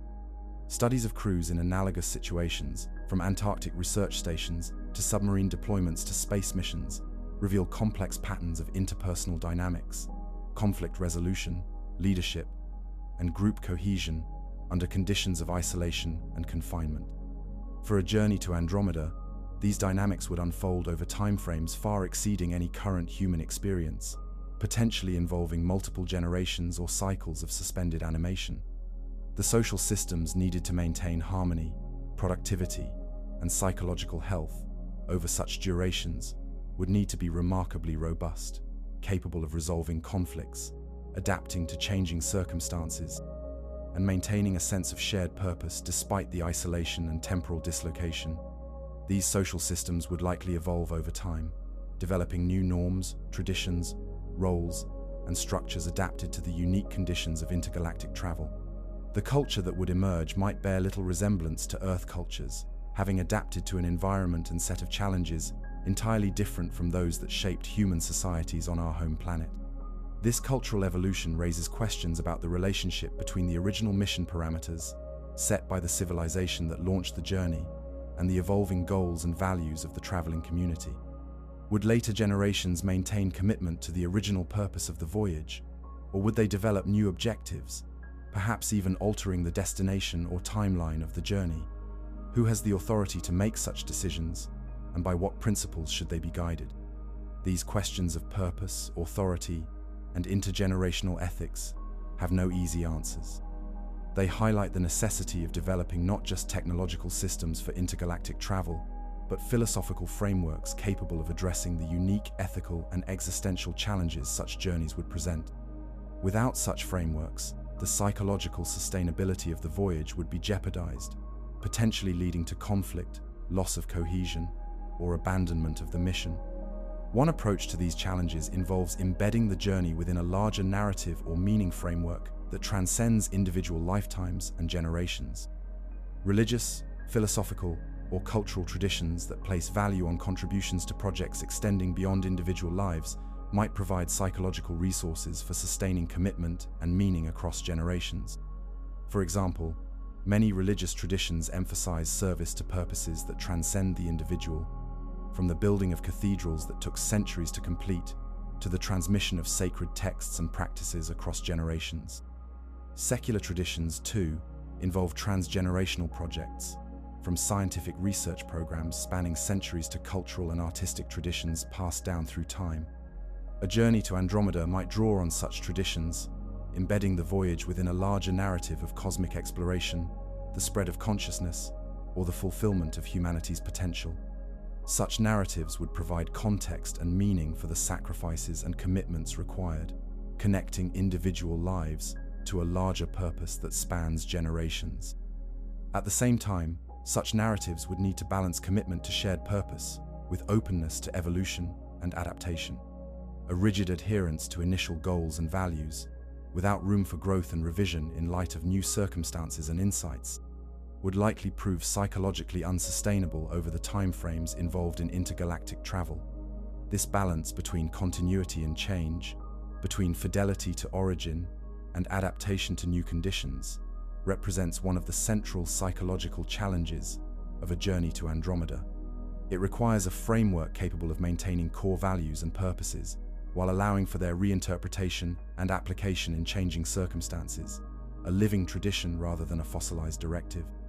Another psychological dimension of intergalactic travel involves the relationship between consciousness and environment. Human minds have evolved in close relationship with Earth's varied environments, from forests and mountains to oceans and deserts. Our cognitive and emotional systems are attuned to the rhythms, patterns, and sensory qualities of natural settings, a connection reflected in the psychological benefits many people derive from time spent in nature. A journey to Andromeda would involve long-term habitation in an entirely artificial environment, whether a spacecraft or a virtual realm for digitally preserved consciousness. The absence of natural settings, seasons, weather patterns, and the myriad other environmental features that have shaped human psychology throughout our evolution would likely have profound effects on consciousness and well-being. Studies of astronauts and others living in confined, artificial environments suggest that the absence of natural elements can lead to various psychological challenges, from stress and anxiety to decreases in cognitive performance and emotional well-being. For intergalactic travelers, these effects would be magnified by the duration of the journey and the knowledge that return to a natural environment lies millions of years in the future, if ever. This challenge necessitates careful design of habitats for intergalactic travel, incorporating elements that mimic or replace the psychological benefits of natural environments. Biophilic design principles, which incorporate natural elements, patterns, and processes into built environments, might be extended and adapted for spacecraft interiors. Virtual reality or other advanced sensory technologies might provide experiences of natural settings beyond what could be physically incorporated into the vessel. Beyond these practical measures, travelers to Andromeda might develop new psychological relationships with their artificial environments, finding meaning and beauty in the spacecraft or digital realms they inhabit. Just as humans have created rich cultural associations with built environments on Earth, from the sacred space of temples to the familiar comfort of homes, intergalactic voyagers might develop deep connections with their technological habitats, imbuing them with personal and cultural significance. This psychological adaptation to artificial environments represents another form of potential cognitive evolution, accompanying intergalactic travel. Rather than requiring natural settings for psychological well-being, consciousness might develop new modes of environmental relationship, finding in technological habitats the same sense of belonging, beauty, and meaning that Earth environments have provided throughout human evolution. A related psychological dimension involves the experience of extreme isolation from other conscious beings. A vessel traveling to Andromeda would be separated from Earth by distances so vast that even communication via electromagnetic signals would take millions of years to cross the void. This isolation exceeds anything in current human experience, creating a community entirely cut off from the broader context of conscious life. This isolation raises questions about how identity, meaning, and purpose might evolve in the absence of the larger social context that has traditionally grounded these aspects of human experience. Who are we when separated from the broader human community by millions of light years? What becomes of cultural traditions, shared values, and collective narratives when they evolve in complete isolation from their origins? How might consciousness adapt to a universe in which one's community represents a tiny island of awareness in a vast, mostly empty cosmos? These questions suggest that intergalactic travelers might develop a form of cultural speciation, evolving new values, beliefs, languages, and practices distinct from those of their origin. Over sufficient time, they might come to see themselves not as displaced Earthlings, but as a distinct community with its own unique identity and heritage, the spacecraft or digital realm not merely a vessel but a homeland. This possibility highlights another psychological aspect of intergalactic travel, the potential transformation of the journey's meaning and purpose over time. What begins as exploration or migration might evolve into something else entirely, as the traveling community develops its own understanding of what the voyage means and what it is for. Perhaps the most profound psychological dimension of a journey to Andromeda involves the confrontation with deep time, the vast time frames that exceed human history, civilization, and potentially even our species' existence.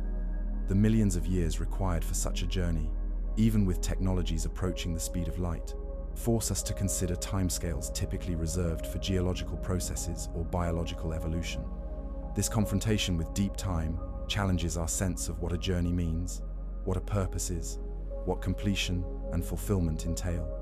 Our usual psychological frameworks for understanding journeys involve departures and arrivals within a single lifetime, or at most across a few generations.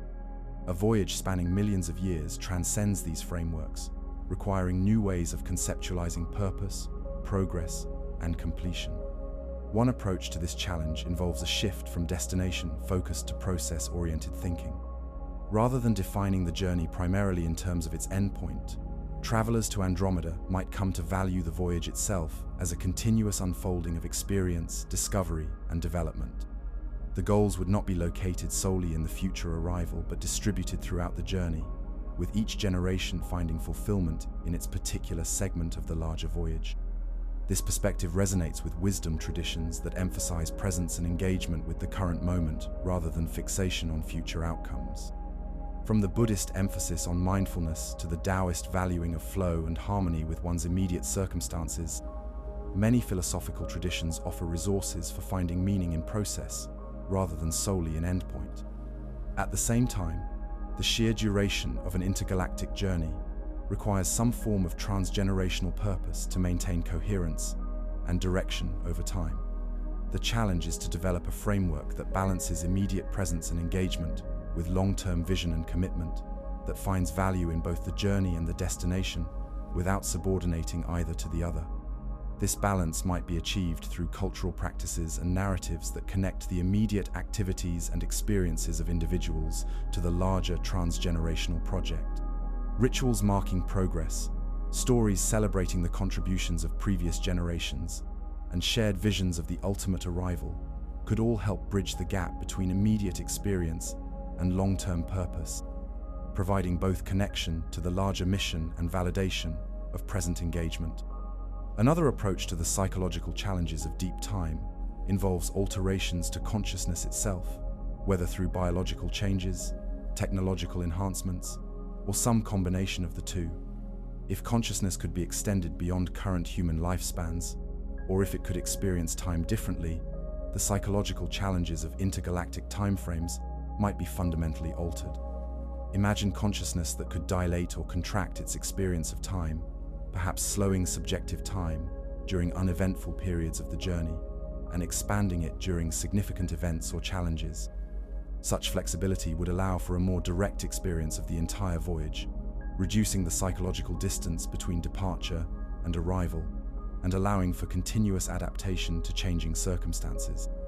Alternatively, imagine consciousness that could enter and exit various modes of awareness, perhaps cycling between active engagement with the journey, periods of suspended animation or reduced awareness, and immersive experiences in virtual environments that provide psychological variety and stimulation.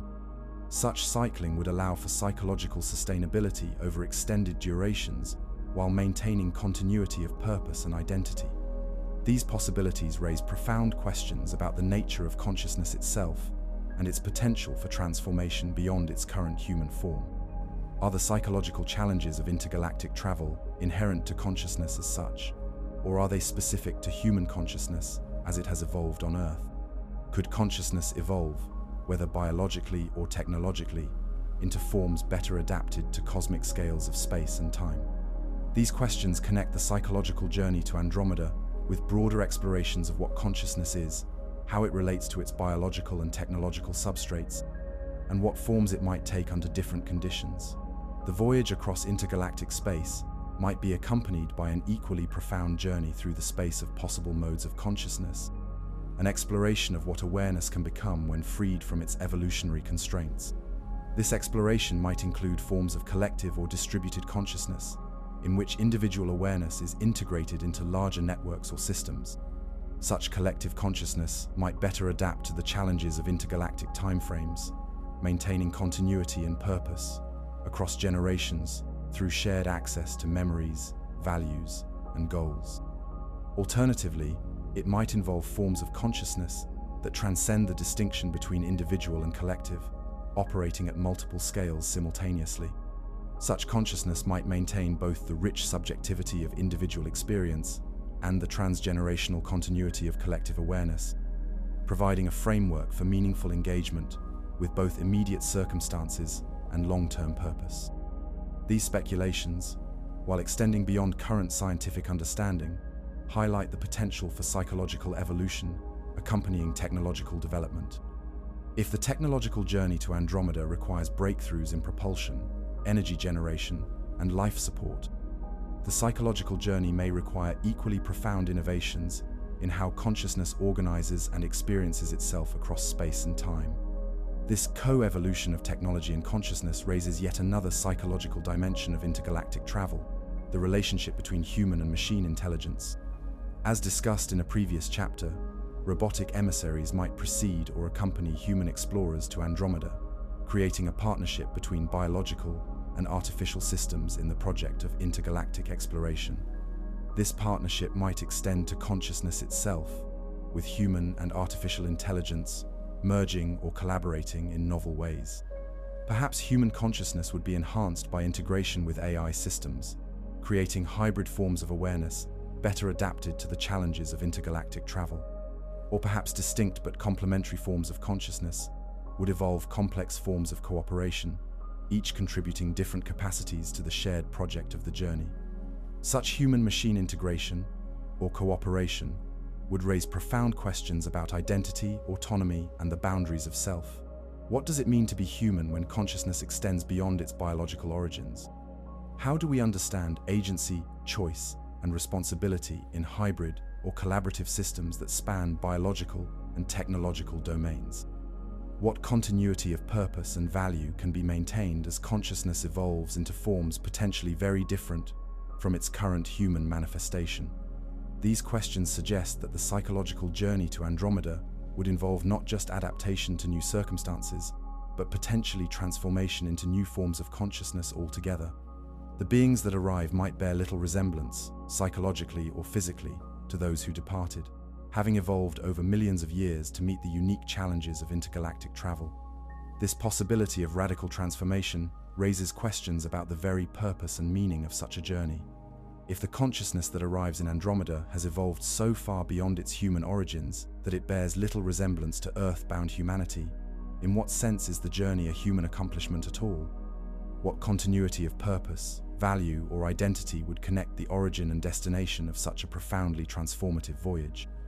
Perhaps the answer lies in seeing the journey itself as the purpose, the continuous thread of conscious exploration and development that connects Earth to Andromeda across millions of years. The value would lie not in planting a flag or making a claim, but in the ongoing process of consciousness extending itself across space and time, evolving new forms and capacities as it confronts the challenges of cosmic scales. This perspective suggests a shift from conquest to conversation as the guiding metaphor for intergalactic travel. Rather than seeing the journey as humanity imposing its will on the cosmos, it might be understood as consciousness entering into dialogue with the universe, adapting to and learning from the vast scales and novel environments it encounters. The voyage would be not a projection of Earth's influence outward, but a dance of mutual influence between consciousness and cosmos, each shaping the other through their sustained engagement. Such a conversational model of intergalactic travel aligns with perspectives that see consciousness not as separate from the universe, but as an expression of the cosmos coming to know itself. In this view, the journey to Andromeda represents not an alien presence entering a foreign realm, but the universe exploring its own nature and possibilities through the vehicle of evolving consciousness. This framing provides a continuity of purpose that can sustain meaning across radical transformations of form and awareness. Whatever consciousness becomes during its journey to Andromeda, it remains part of the universe's ongoing exploration of its own nature and potential, a thread in the cosmic tapestry of evolution and discovery that connects all conscious beings across space and time. As we conclude this exploration of the psychological dimensions of a journey to Andromeda, we return to the present moment with a deeper appreciation of the complex relationship between outer and inner space. The physical voyage across millions of light-years would be accompanied by an equally profound journey through the landscapes of consciousness, identity, meaning, and purpose. This dual nature of the journey reminds us that exploration is never merely physical, but always also psychological and spiritual. When we look up at the night sky and contemplate Andromeda's distant light, we are engaged not just in astronomical observation, but in a form of self-reflection, using the cosmos as a mirror that reveals our own nature, aspirations, and potential for growth and transformation. In this sense, the psychological journey to Andromeda has already begun, not with the launch of a physical spacecraft, but with the extension of our imagination and understanding beyond our immediate circumstances, with our capacity to contemplate timeframes and distances that transcend individual experience, with our ability to find meaning in possibilities that extend beyond our personal existence. This journey of consciousness continues with each new scientific discovery, each philosophical insight, each expansion of our mental horizons to include more of the universe and its possibilities. Though we may never physically reach Andromeda, the psychological journey of contemplating such a voyage transforms us nonetheless, extending our awareness beyond its evolutionary programming into the vaster domains of cosmic reality. In the next chapter, we will explore the philosophical implications of a journey to Andromeda, considering what such an undertaking might reveal about the nature and purpose of consciousness, intelligence, and life in the broader cosmic context. These philosophical dimensions complement the psychological aspects we have explored here, together forming a more complete picture of what it would mean for beings like us to contemplate and potentially undertake a journey across our imaginary journey to Andromeda. We turn to perhaps the most profound dimension of such an undertaking, its philosophical implications. Beyond the physics, the technology, the astronomy, and even the psychology, what deeper questions does this journey raise about the nature and purpose of consciousness, intelligence, and life in the cosmos? What might such a voyage reveal about our place in the universe and the meaning of our existence? These philosophical dimensions elevate our contemplation of Andromeda from a purely scientific or technological exploration to a meditation on some of the most fundamental questions that conscious beings can ask. By considering what it would mean to travel so far, we gain insights not just about the cosmos, but about ourselves, the kind of beings who can even conceive of such a journey. Let us begin with perhaps the most basic philosophical question raised by intergalactic travel. Why go? What purpose could justify the enormous expenditure of resources, time, and effort required to send conscious beings or their robotic representatives across millions of light years to another galaxy? What value could such a journey create that would make it worthwhile? Various answers present themselves, each reflecting different philosophical perspectives on the nature and purpose of consciousness in the cosmos. One traditional answer involves the pursuit of knowledge, the drive to understand more about the universe we inhabit. A journey to Andromeda would certainly expand our understanding, providing direct observations of another galaxy, potentially discovering new physical phenomena, and perhaps even encountering other forms of life or intelligence. This epistemic justification, grounded in the value of knowledge for its own sake, has motivated much of human exploration throughout history. From the voyages of early human migrants out of Africa, to the scientific expeditions of the Enlightenment, to the space missions of the modern era, the desire to know what lies beyond the horizon has been a powerful driver of exploration. Yet this justification faces challenges when applied to intergalactic scales. The timeframes involved mean that those who initiate the journey would not live to see its completion or benefit from the knowledge gained. Even with technologies for extending lifespan or preserving consciousness, the millions of years required for a physical journey to Andromeda stretch the connection between the initiators and the beneficiaries beyond any meaningful human timescale. Moreover, much of what we might learn about Andromeda can be discovered through remote observation, using increasingly powerful telescopes and other sensing technologies. While direct exploration would certainly provide more detailed information, the marginal value of this additional knowledge must be weighed against the enormous costs of obtaining it through physical presence. These considerations suggest that a purely epistemic justification for traveling to Andromeda may be insufficient. Knowledge alone, however valuable, may not justify the resources, time, and potential risks involved in such an unprecedented voyage. Other values and purposes must be considered as well. Another potential justification involves the spread and preservation of life and consciousness. By establishing a presence in Andromeda, whether through human settlement or the deployment of robotic representatives, we would extend the reach of Earth-originated life and intelligence beyond our home galaxy, potentially ensuring its survival, even if the Milky Way were to become uninhabitable due to some catastrophic event. This preservationist justification has gained urgency in recent decades as humanity has become increasingly aware of existential risks, from nuclear war and climate change to asteroid impacts and supervolcano eruptions. If consciousness, intelligence, and the rich tapestry of life on Earth have intrinsic value, then ensuring their continuation through cosmic dispersion might justify even the extraordinary efforts required for intergalactic travel. Yet this justification, too, raises philosophical questions. What exactly are we preserving when we speak of the continuation of Earth-originated life and consciousness? Is it the specific biological forms that have evolved on our planet? The particular type of intelligence that characterizes human cognition? The cultural heritage of human civilization? Or something more abstract, like the capacity for awareness, understanding, and appreciation of the universe?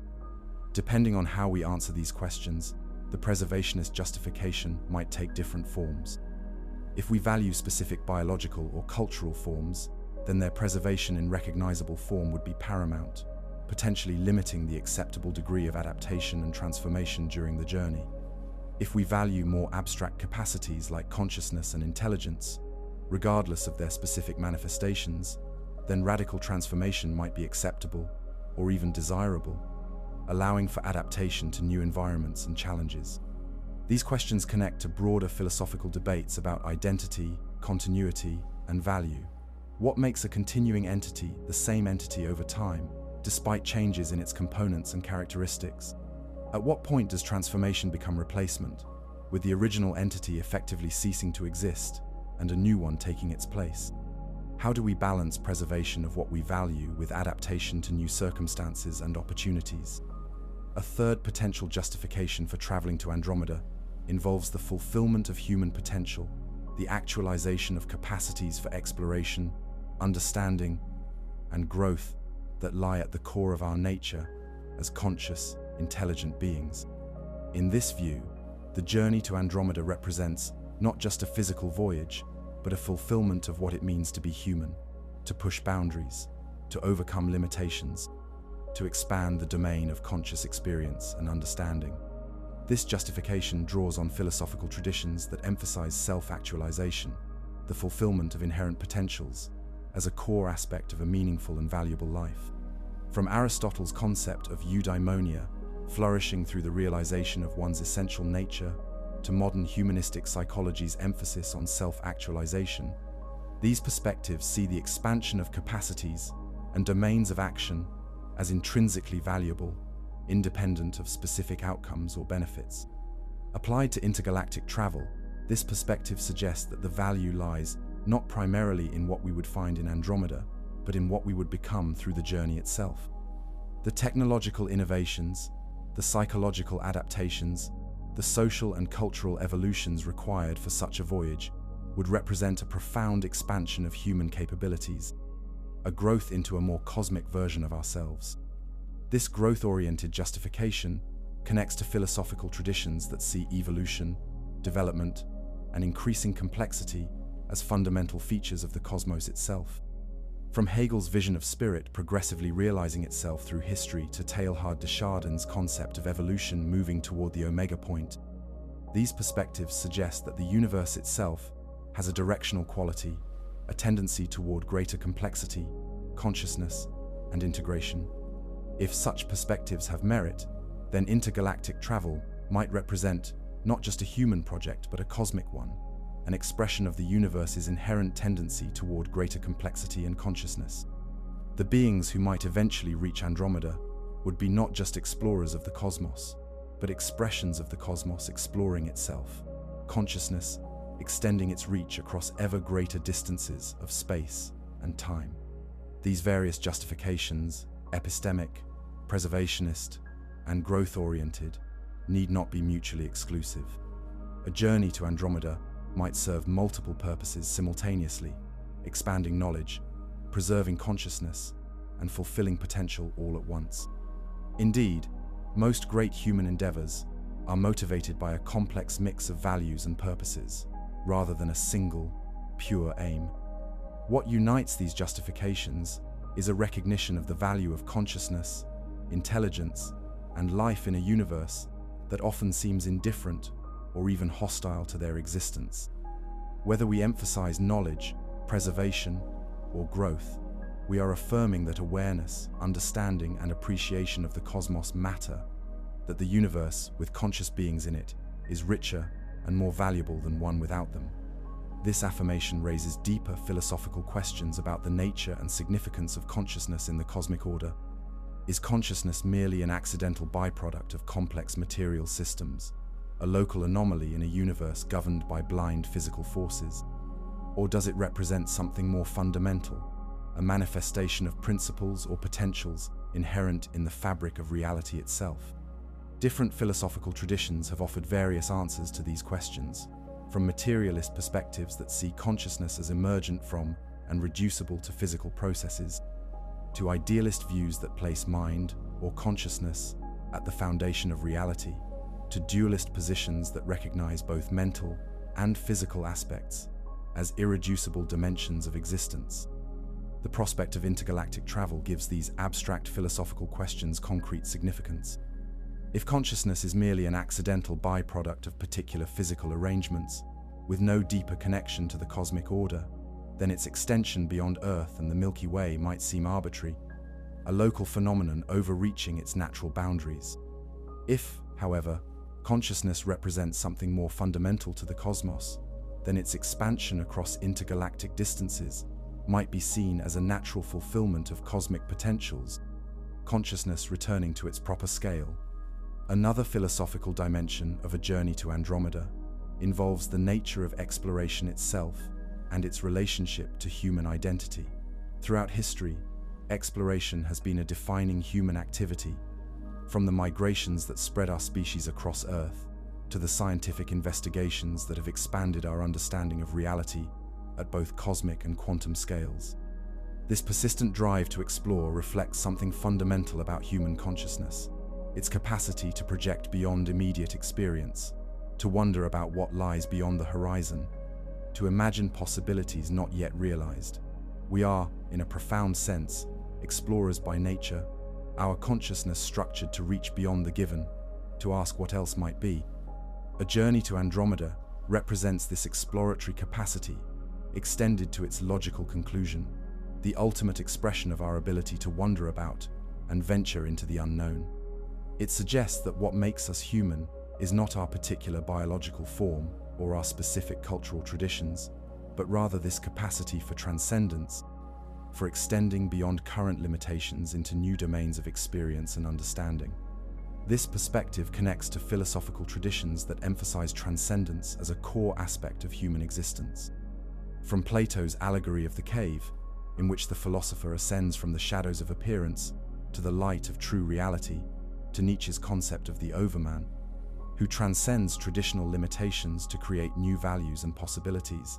These traditions see the human as inherently self-surpassing, constantly reaching beyond current boundaries toward new horizons.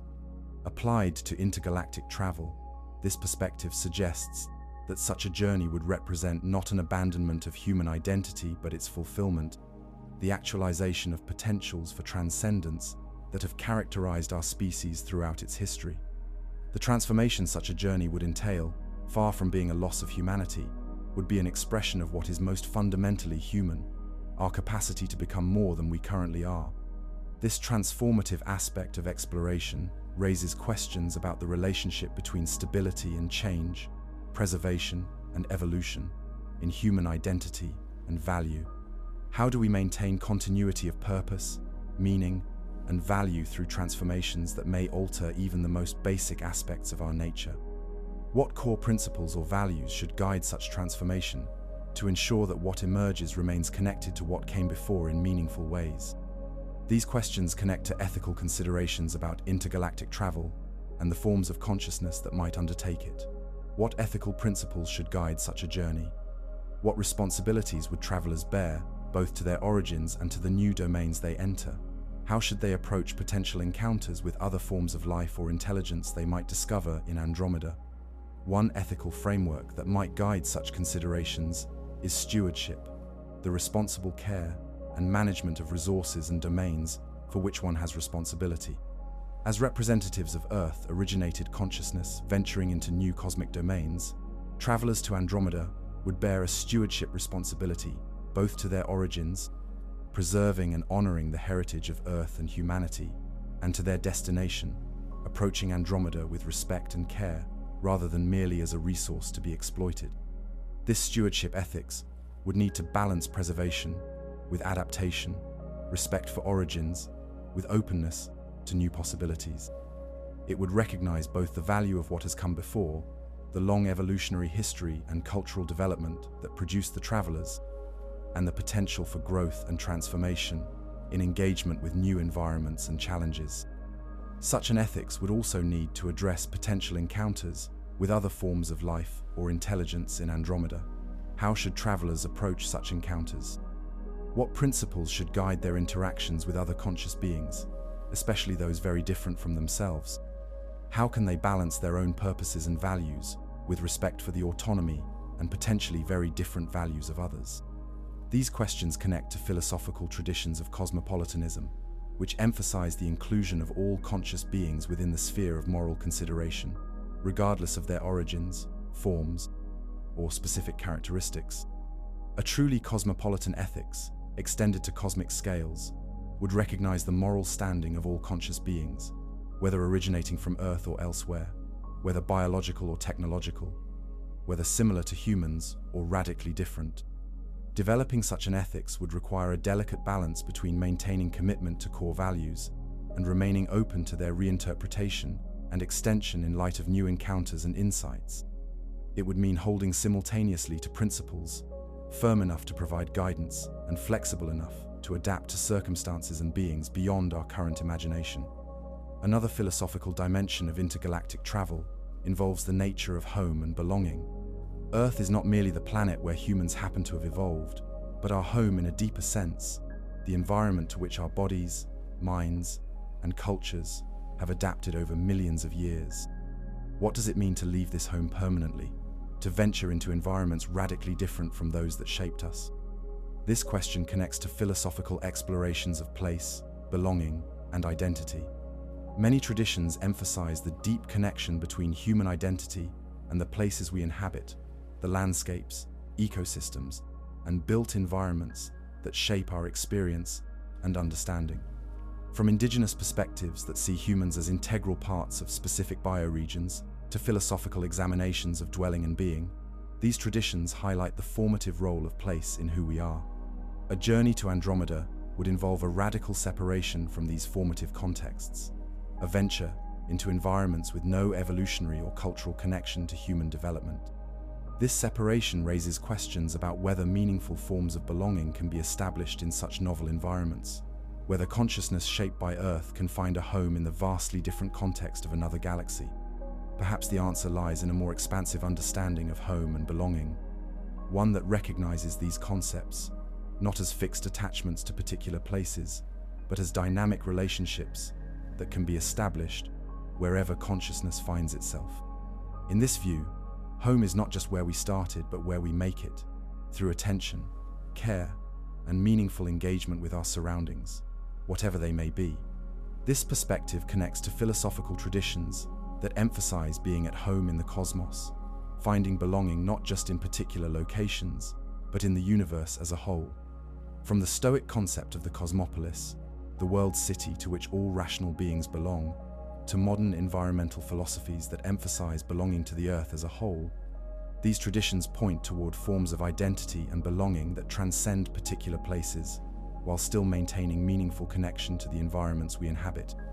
Applied to intergalactic travel, this perspective suggests that travelers to Andromeda might establish new forms of belonging in their destination, not by replicating Earth, but by developing meaningful relationships with the unique features and characteristics of their new galactic home. The journey would involve not just physical travel, but the cultivation of new modes of dwelling, new ways of being at home in environments very different from those of our origins. This possibility raises questions about the relationship between the universal and the particular in human experience and value. Are there aspects of consciousness, intelligence, and meaning that transcend particular environments and embodiments, that could find expression in any context where the necessary conditions for awareness exist? Or are our forms of consciousness, our values, our sense of meaning inextricably tied to the specific conditions of Earth, making their translation to radically different environments impossible without fundamental loss or distortion? These questions connect to philosophical debates about universalism and particularism, about whether there are principles, values, and forms of understanding that hold across all contexts, or whether meaning and value are always context-dependent, tied to specific historical, cultural, and environmental conditions. The prospect of intergalactic travel forces us to consider these abstract philosophical questions in concrete terms, as practical challenges that would need to be addressed by any consciousness venturing beyond its home galaxy. Perhaps the most profound philosophical dimension of a journey to Andromeda involves the meaning of such an undertaking in the context of the cosmos as a whole. What significance would such a journey have, not just for the beings who undertake it, but for the universe itself?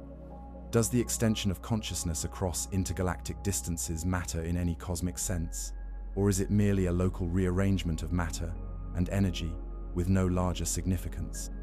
Different philosophical traditions offer various answers to these questions, from naturalistic perspectives that see no inherent meaning or purpose in cosmic processes to religious and philosophical views that attribute deeper significance to the emergence and development of consciousness in the universe. From a naturalistic perspective, the universe operates according to physical laws with no inherent purpose or direction. In this view, the emergence of consciousness on Earth and its potential expansion to Andromeda would be remarkable but ultimately contingent phenomena, the result of particular conditions and processes, rather than the fulfillment of any cosmic design or purpose. The journey would have whatever meaning conscious beings attribute to it, but no inherent significance beyond that. From other perspectives, the emergence and expansion of consciousness might be seen as having deeper cosmic significance. Some religious traditions see the universe as the creation of a conscious intelligence, designed at least in part for the emergence of beings capable of awareness and relationship. In these views, the expansion of consciousness throughout the cosmos might represent the fulfillment of creative purposes inherent in the universe from its beginning. Similarly, some philosophical perspectives see consciousness not as accidental, but as a natural outgrowth of principles inherent in the cosmos. From panpsychist views that attribute some form of mentality to all matter, to process philosophies that see the universe as inherently creative and developmentally oriented, these perspectives suggest that the expansion of consciousness may align with fundamental tendencies in cosmic evolution. These different views of cosmic meaning have practical implications for how we might understand and value a journey to Andromeda. If consciousness has no inherent cosmic significance, then the value of its expansion must be found in the meaning it creates for itself, in the experiences, understandings, and achievements it generates through its own activity. If consciousness reflects deeper principles or purposes in the cosmos, then its expansion might be understood as aligning with and furthering these larger significances. What unites these diverse perspectives is a recognition that meaning, whether inherent in the cosmos or created by conscious beings, emerges through purposeful engagement with reality. Whether we see the universe as inherently meaningful or as a blank canvas on which consciousness creates meaning, the journey to Andromeda would involve the extension of purposeful engagement across intergalactic distances, the expansion of the domain within which meaning, however understood, can emerge. This expansion of the domain of meaning connects to philosophical explorations of value and its relationship to consciousness. Many traditions suggest that value enters the universe through consciousness, through the capacity to experience, appreciate, and find significance in what exists. Without conscious beings to experience and value it, the universe might exist, but would lack the dimension of meaning that consciousness brings. From this perspective, the expansion of consciousness to Andromeda would represent an expansion of the domain within which value and meaning exist in the cosmos. It would mean not just human presence in another galaxy, but the extension of awareness, appreciation, and understanding to regions that, as far as we know, may currently lack these dimensions. The physical journey across space would be accompanied by an equally significant expansion of the realm of value and meaning within the universe. This possibility raises questions about the relationship between human and potentially other forms of value in the cosmos. Is the emergence of consciousness on Earth, with its particular forms of experience, understanding, and valuation, unique in the universe? Might Andromeda harbor its own forms of consciousness, with their own modes of experience and value? If so, how should we understand the relationship between these potentially very different forms of awareness and meaning-making? These questions connect to philosophical explorations of pluralism, the recognition and appreciation of diverse forms of being, knowing, and valuing. A pluralistic approach to cosmic consciousness would recognize the potential for many different forms of awareness, each with its own valid perspective on reality, its own mode of experiencing and valuing the universe.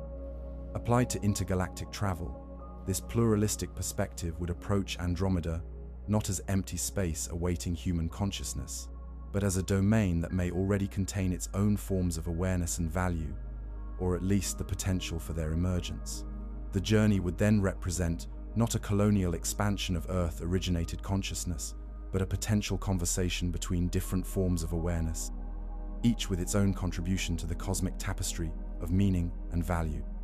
This conversational model of intergalactic engagement connects to philosophical traditions that emphasize dialogue, mutual recognition, and reciprocal influence as fundamental to meaningful relationship. From Martin Buber's I-Thou relationship, in which the other is encountered as a subject rather than an object, to Hans-Georg Gadamer's concept of the fusion of horizons, in which different perspectives come together to create new understanding. These traditions offer resources for imagining encounters between different forms of consciousness across cosmic distances. Such encounters, whether with other conscious beings or simply with the new environments and phenomena of Andromeda, would involve not just observation but participation, not just knowledge acquisition but transformation through relationship. The travelers would change through their engagement with Andromeda, just as their presence would change the galaxy itself, creating new patterns of relationship and meaning in the cosmic fabric. This mutual transformation highlights another philosophical dimension of intergalactic travel, the relationship between being and becoming in the cosmos. Are we fundamentally beings with fixed identities and characteristics, or are we becomings, processes of continuous transformation and development with no fixed endpoint? Is the universe itself primarily a collection of stable entities, or a network of ongoing processes and relationships? Different philosophical traditions have emphasized different aspects of this dichotomy, from metaphysics focused on stable substances and essences, to process philosophies that see reality as fundamentally dynamic and relational. The prospect of intergalactic travel, with its implication of transformation over vast timescales, invites us to consider these questions in concrete terms, as practical challenges and opportunities for consciousness, extending beyond its home galaxy. Perhaps the journey to Andromeda would involve not just a movement through space, but a transition from being to becoming, from identity based on fixed characteristics to identity based on continuous adaptation and transformation. The travelers would define themselves not by what they were at departure or what they will be at arrival, but by the ongoing process of engagement with the cosmos, the continuous unfolding of new possibilities through relationship with changing environments and circumstances. This process-oriented identity connects to philosophical traditions that emphasize becoming over being, from Heraclitus's observation that one cannot step into the same river twice to Buddhist concepts of impermanence and non-self, to contemporary philosophies of emergence and complexity. These traditions suggest that what endures is not fixed substance but pattern, process, and the capacity for continuous adaptive transformation. Applied to intergalactic travel, this perspective suggests that what would persist through the journey is not specific forms or characteristics, but capacities for awareness, adaptation, and meaning-making.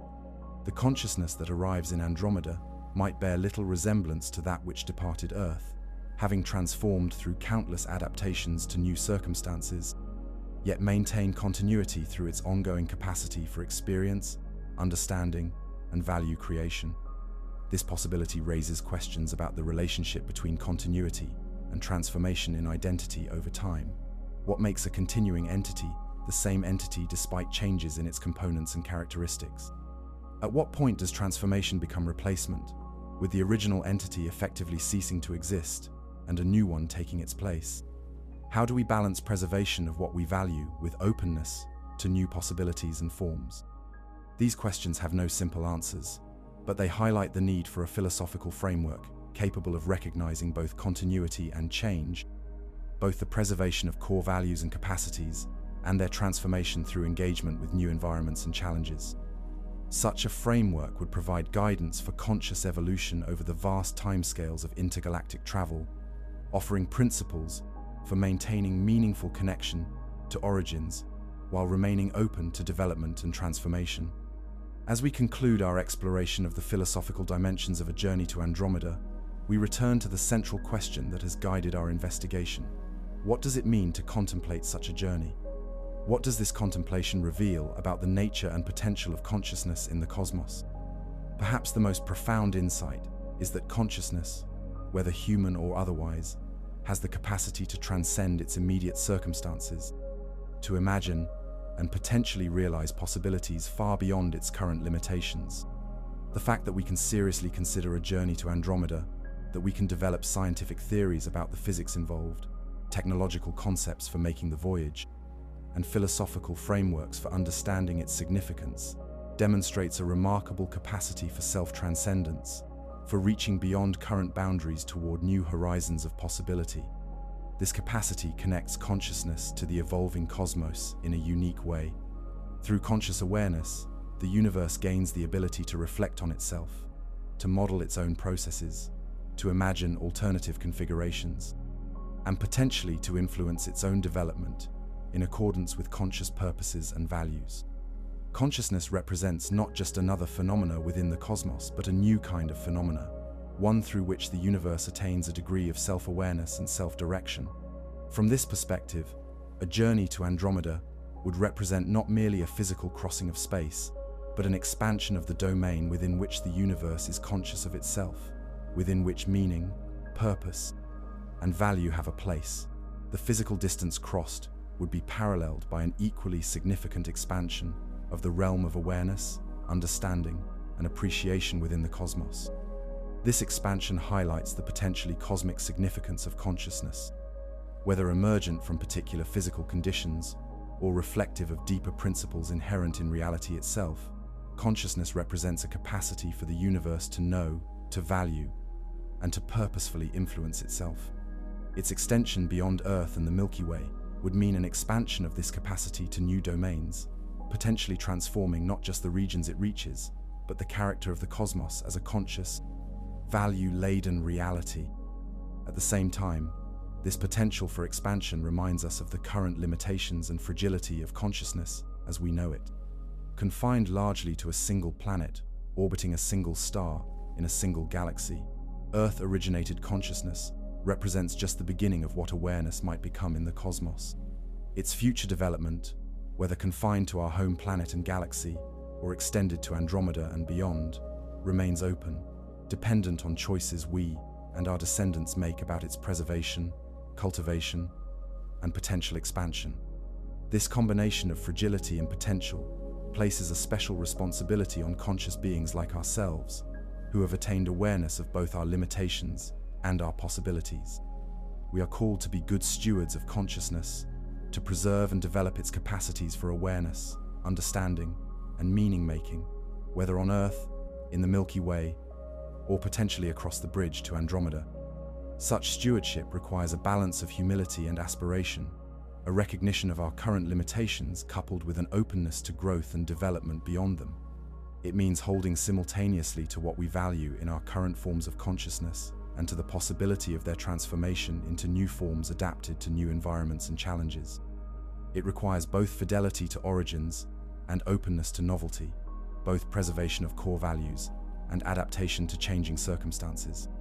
In this balance lies perhaps the deepest philosophical insight of our journey to Andromeda, that consciousness at its best combines rootedness and transcendence, connection to origins and openness to new possibilities, valuation of what is, and imagination of what might be. It is in this dynamic tension, this creative interplay of preservation and transformation, that consciousness fulfills its potential as a unique and valuable presence in the cosmos. As we conclude our imaginary voyage to Andromeda, we return to Earth with a deeper appreciation of both the vast scales of the cosmos and the remarkable capacity of consciousness to engage with them. Though we may never physically reach our neighboring galaxy, the journey of imagination and understanding we have undertaken transforms us nonetheless, expanding our mental horizons and connecting us to possibilities far beyond our current limitations. In this sense, the philosophy of going that far is not just about physical travel, but about the expansion of consciousness beyond its current boundaries, the growth of awareness, understanding, and appreciation to encompass more of the cosmos and its possibilities. It is about becoming more fully what we already are, beings capable of transcending immediate circumstances through imagination, understanding, and purposeful action. This philosophical journey continues with each new scientific discovery, each technological innovation, each expansion of our mental horizons to include more of reality and its possibilities. Through it, we grow not just in knowledge but in our capacity for awareness, understanding, and meaningful engagement with the cosmos, fulfilling our potential as conscious beings in an ever-expanding, though imaginary, has taken us across the greatest distance humans have ever contemplated. We have examined the physics of intergalactic travel, the technology that might make it possible, the nature of our neighboring galaxy, its future collision with the Milky Way, and the psychological and philosophical dimensions of such a profound voyage. As we conclude this cosmic expedition, let us reflect on what it means to have undertaken such a journey of the mind, even if our bodies remain firmly on Earth. We began, as all great journeys do, with wonder. Looking up at the night sky, we spotted that faint smudge of light, barely visible to the naked eye, and learned that it was not a cloud or a distant star, but an entire galaxy, home to 1 trillion suns and countless potential worlds. That simple act of observation, followed by curiosity and the desire to understand, mirrors the beginning of all human exploration, from our ancestors' first ventures beyond familiar territories to our modern scientific investigations of the cosmos. Wonder is the seed from which knowledge grows. It is the recognition that there is something beyond our current understanding, something waiting to be discovered, something that might transform our perspective if only we could comprehend it. When we look at Andromeda, we experience a wonder born of both vastness and mystery, of knowing that this distant galaxy contains more stars than we can comprehend and more secrets than we may ever uncover. This wonder connects us to the cosmos in a profound way. Through it, we recognize that we are not separate from the universe, but part of it, participants in its ongoing story, conscious beings who have evolved within this vast tapestry of stars, planets, and galaxies. The light from Andromeda that enters our eyes began its journey 2.5 million years ago, long before our species existed. In receiving it, we become part of an exchange that spans millions of years and light years, a conversation between galaxies conducted through the medium of light. Though we may never physically reach Andromeda, the very act of contemplating such a journey transforms us. It expands our mental horizons, challenging us to think in terms of distances measured in millions of light years and timeframes spanning millions of years. It forces us to confront the vastness of the cosmos and the relative brevity of human existence within it. And perhaps most importantly, it reminds us that our current limitations, whether technological, biological, or conceptual, need not be permanent. The history of human exploration is a history of transcending apparent limitations. Our ancestors could not fly, yet we now routinely soar above the clouds in aircraft and have ventured beyond Earth's atmosphere into space.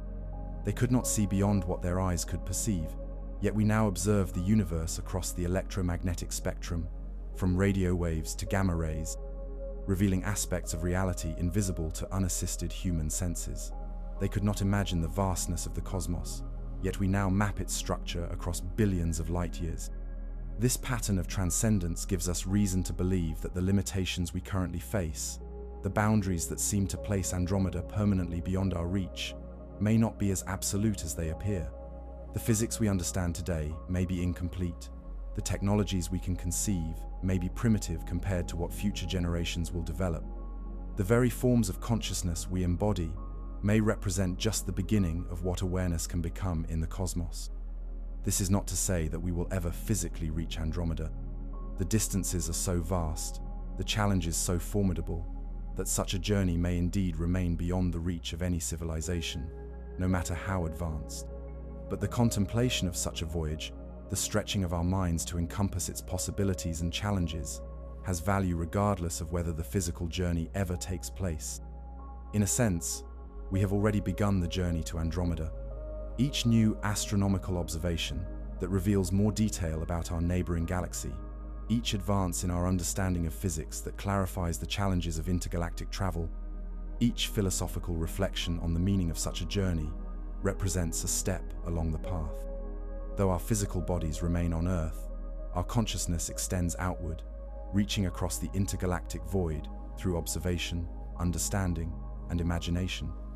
This extension of consciousness beyond its physical location represents one of the most remarkable capacities of mind, the ability to transcend immediate circumstances through thought, to be present mentally where we cannot be physically, to connect with realities beyond our direct experience. When we contemplate Andromeda, we are exercising this capacity at cosmic scales, extending our awareness across millions of light years to engage with a reality far beyond our physical reach. Perhaps this capacity for mental transcendence, rather than physical travel, represents our true path to the stars. Perhaps the most profound journey we can undertake is not the physical crossing of space, but the expansion of consciousness to encompass more of the cosmos and its possibilities. Such a journey has no fixed destination, no endpoint where we can plant a flag and declare the exploration complete. It is a continuous process of growth, understanding, and deepening appreciation for the universe we inhabit. This journey of consciousness connects us to the cosmos in a way that physical travel alone could not achieve. When we observe Andromeda, when we build mathematical models of its structure and evolution, when we imagine what it would be like to travel there, we are not just gathering data about a distant object, but entering into relationship with another galaxy, making it part of our mental universe, incorporating it into our understanding of reality. This relationship transforms not just our knowledge, but our identity, our sense of who and what we are within the cosmic context. We are no longer merely inhabitants of Earth, or even the Milky Way, but conscious beings within a universe of billions of galaxies, each with its own unique history and character, each a potential domain for the expansion of awareness and understanding. From this cosmic perspective, the boundaries that so often divide us on Earth, the differences of nationality, ethnicity, religion, and ideology that can lead to conflict and separation, seem profoundly limited, reflecting a planetary rather than cosmic consciousness. When we contemplate Andromeda, we step beyond these limited identities into a larger sense of self, one defined not by the particular circumstances of our birth or culture, but by our capacity for awareness, understanding, and appreciation of the cosmos. This expanded identity does not erase or devalue our earthbound connections, but places them within a larger context, a more encompassing framework of meaning and value. We remain creatures of Earth, shaped by its unique conditions and history, while simultaneously becoming citizens of the cosmos, participants in a reality that extends far beyond our home planet and galaxy. As we conclude our journey to Andromeda, we return to Earth with this dual citizenship, this combined identity as both terrestrial beings and cosmic explorers. We look up at the night sky with new eyes, seeing in that faint smudge of light not just another galaxy, but a mirror that reflects our own capacity for wonder, understanding, and transcendence. Andromeda waits across the intergalactic void, not for our physical arrival, which may never come, but for our continued engagement through observation, understanding, and imagination. It remains a symbol of the vastness that exceeds our grasp, and the wonder that drives us to reach beyond current limitations, a distant shore that we may never physically touch, but that nonetheless shapes our journey as conscious beings in an immense and ancient universe. We may never go to Andromeda in the literal sense, but in thinking about it, in stretching our minds to encompass the distances involved, the time frames required, the challenges to be overcome, we expand the edges of what we believe is possible. We grow in our capacity for cosmic consciousness, for awareness that extends beyond immediate circumstances, to engage with the universe in all its vastness and complexity. Let the stars light your dreams, even if your feet never leave Earth. For it is in dreaming of what lies beyond, in wondering about possibilities that exceed our current reach, that we fulfill our potential as conscious beings, in this vast and mysterious cosmos. The journey to Andromeda continues with each observation, each question, each moment of wonder at the night sky and the distant galaxy it reveals. Across the quiet night, Andromeda waits, not for us, but with us. It watches our skies as we watch it, and in between is a silence that dreams of bridges. Sleep now, your journey has already begun.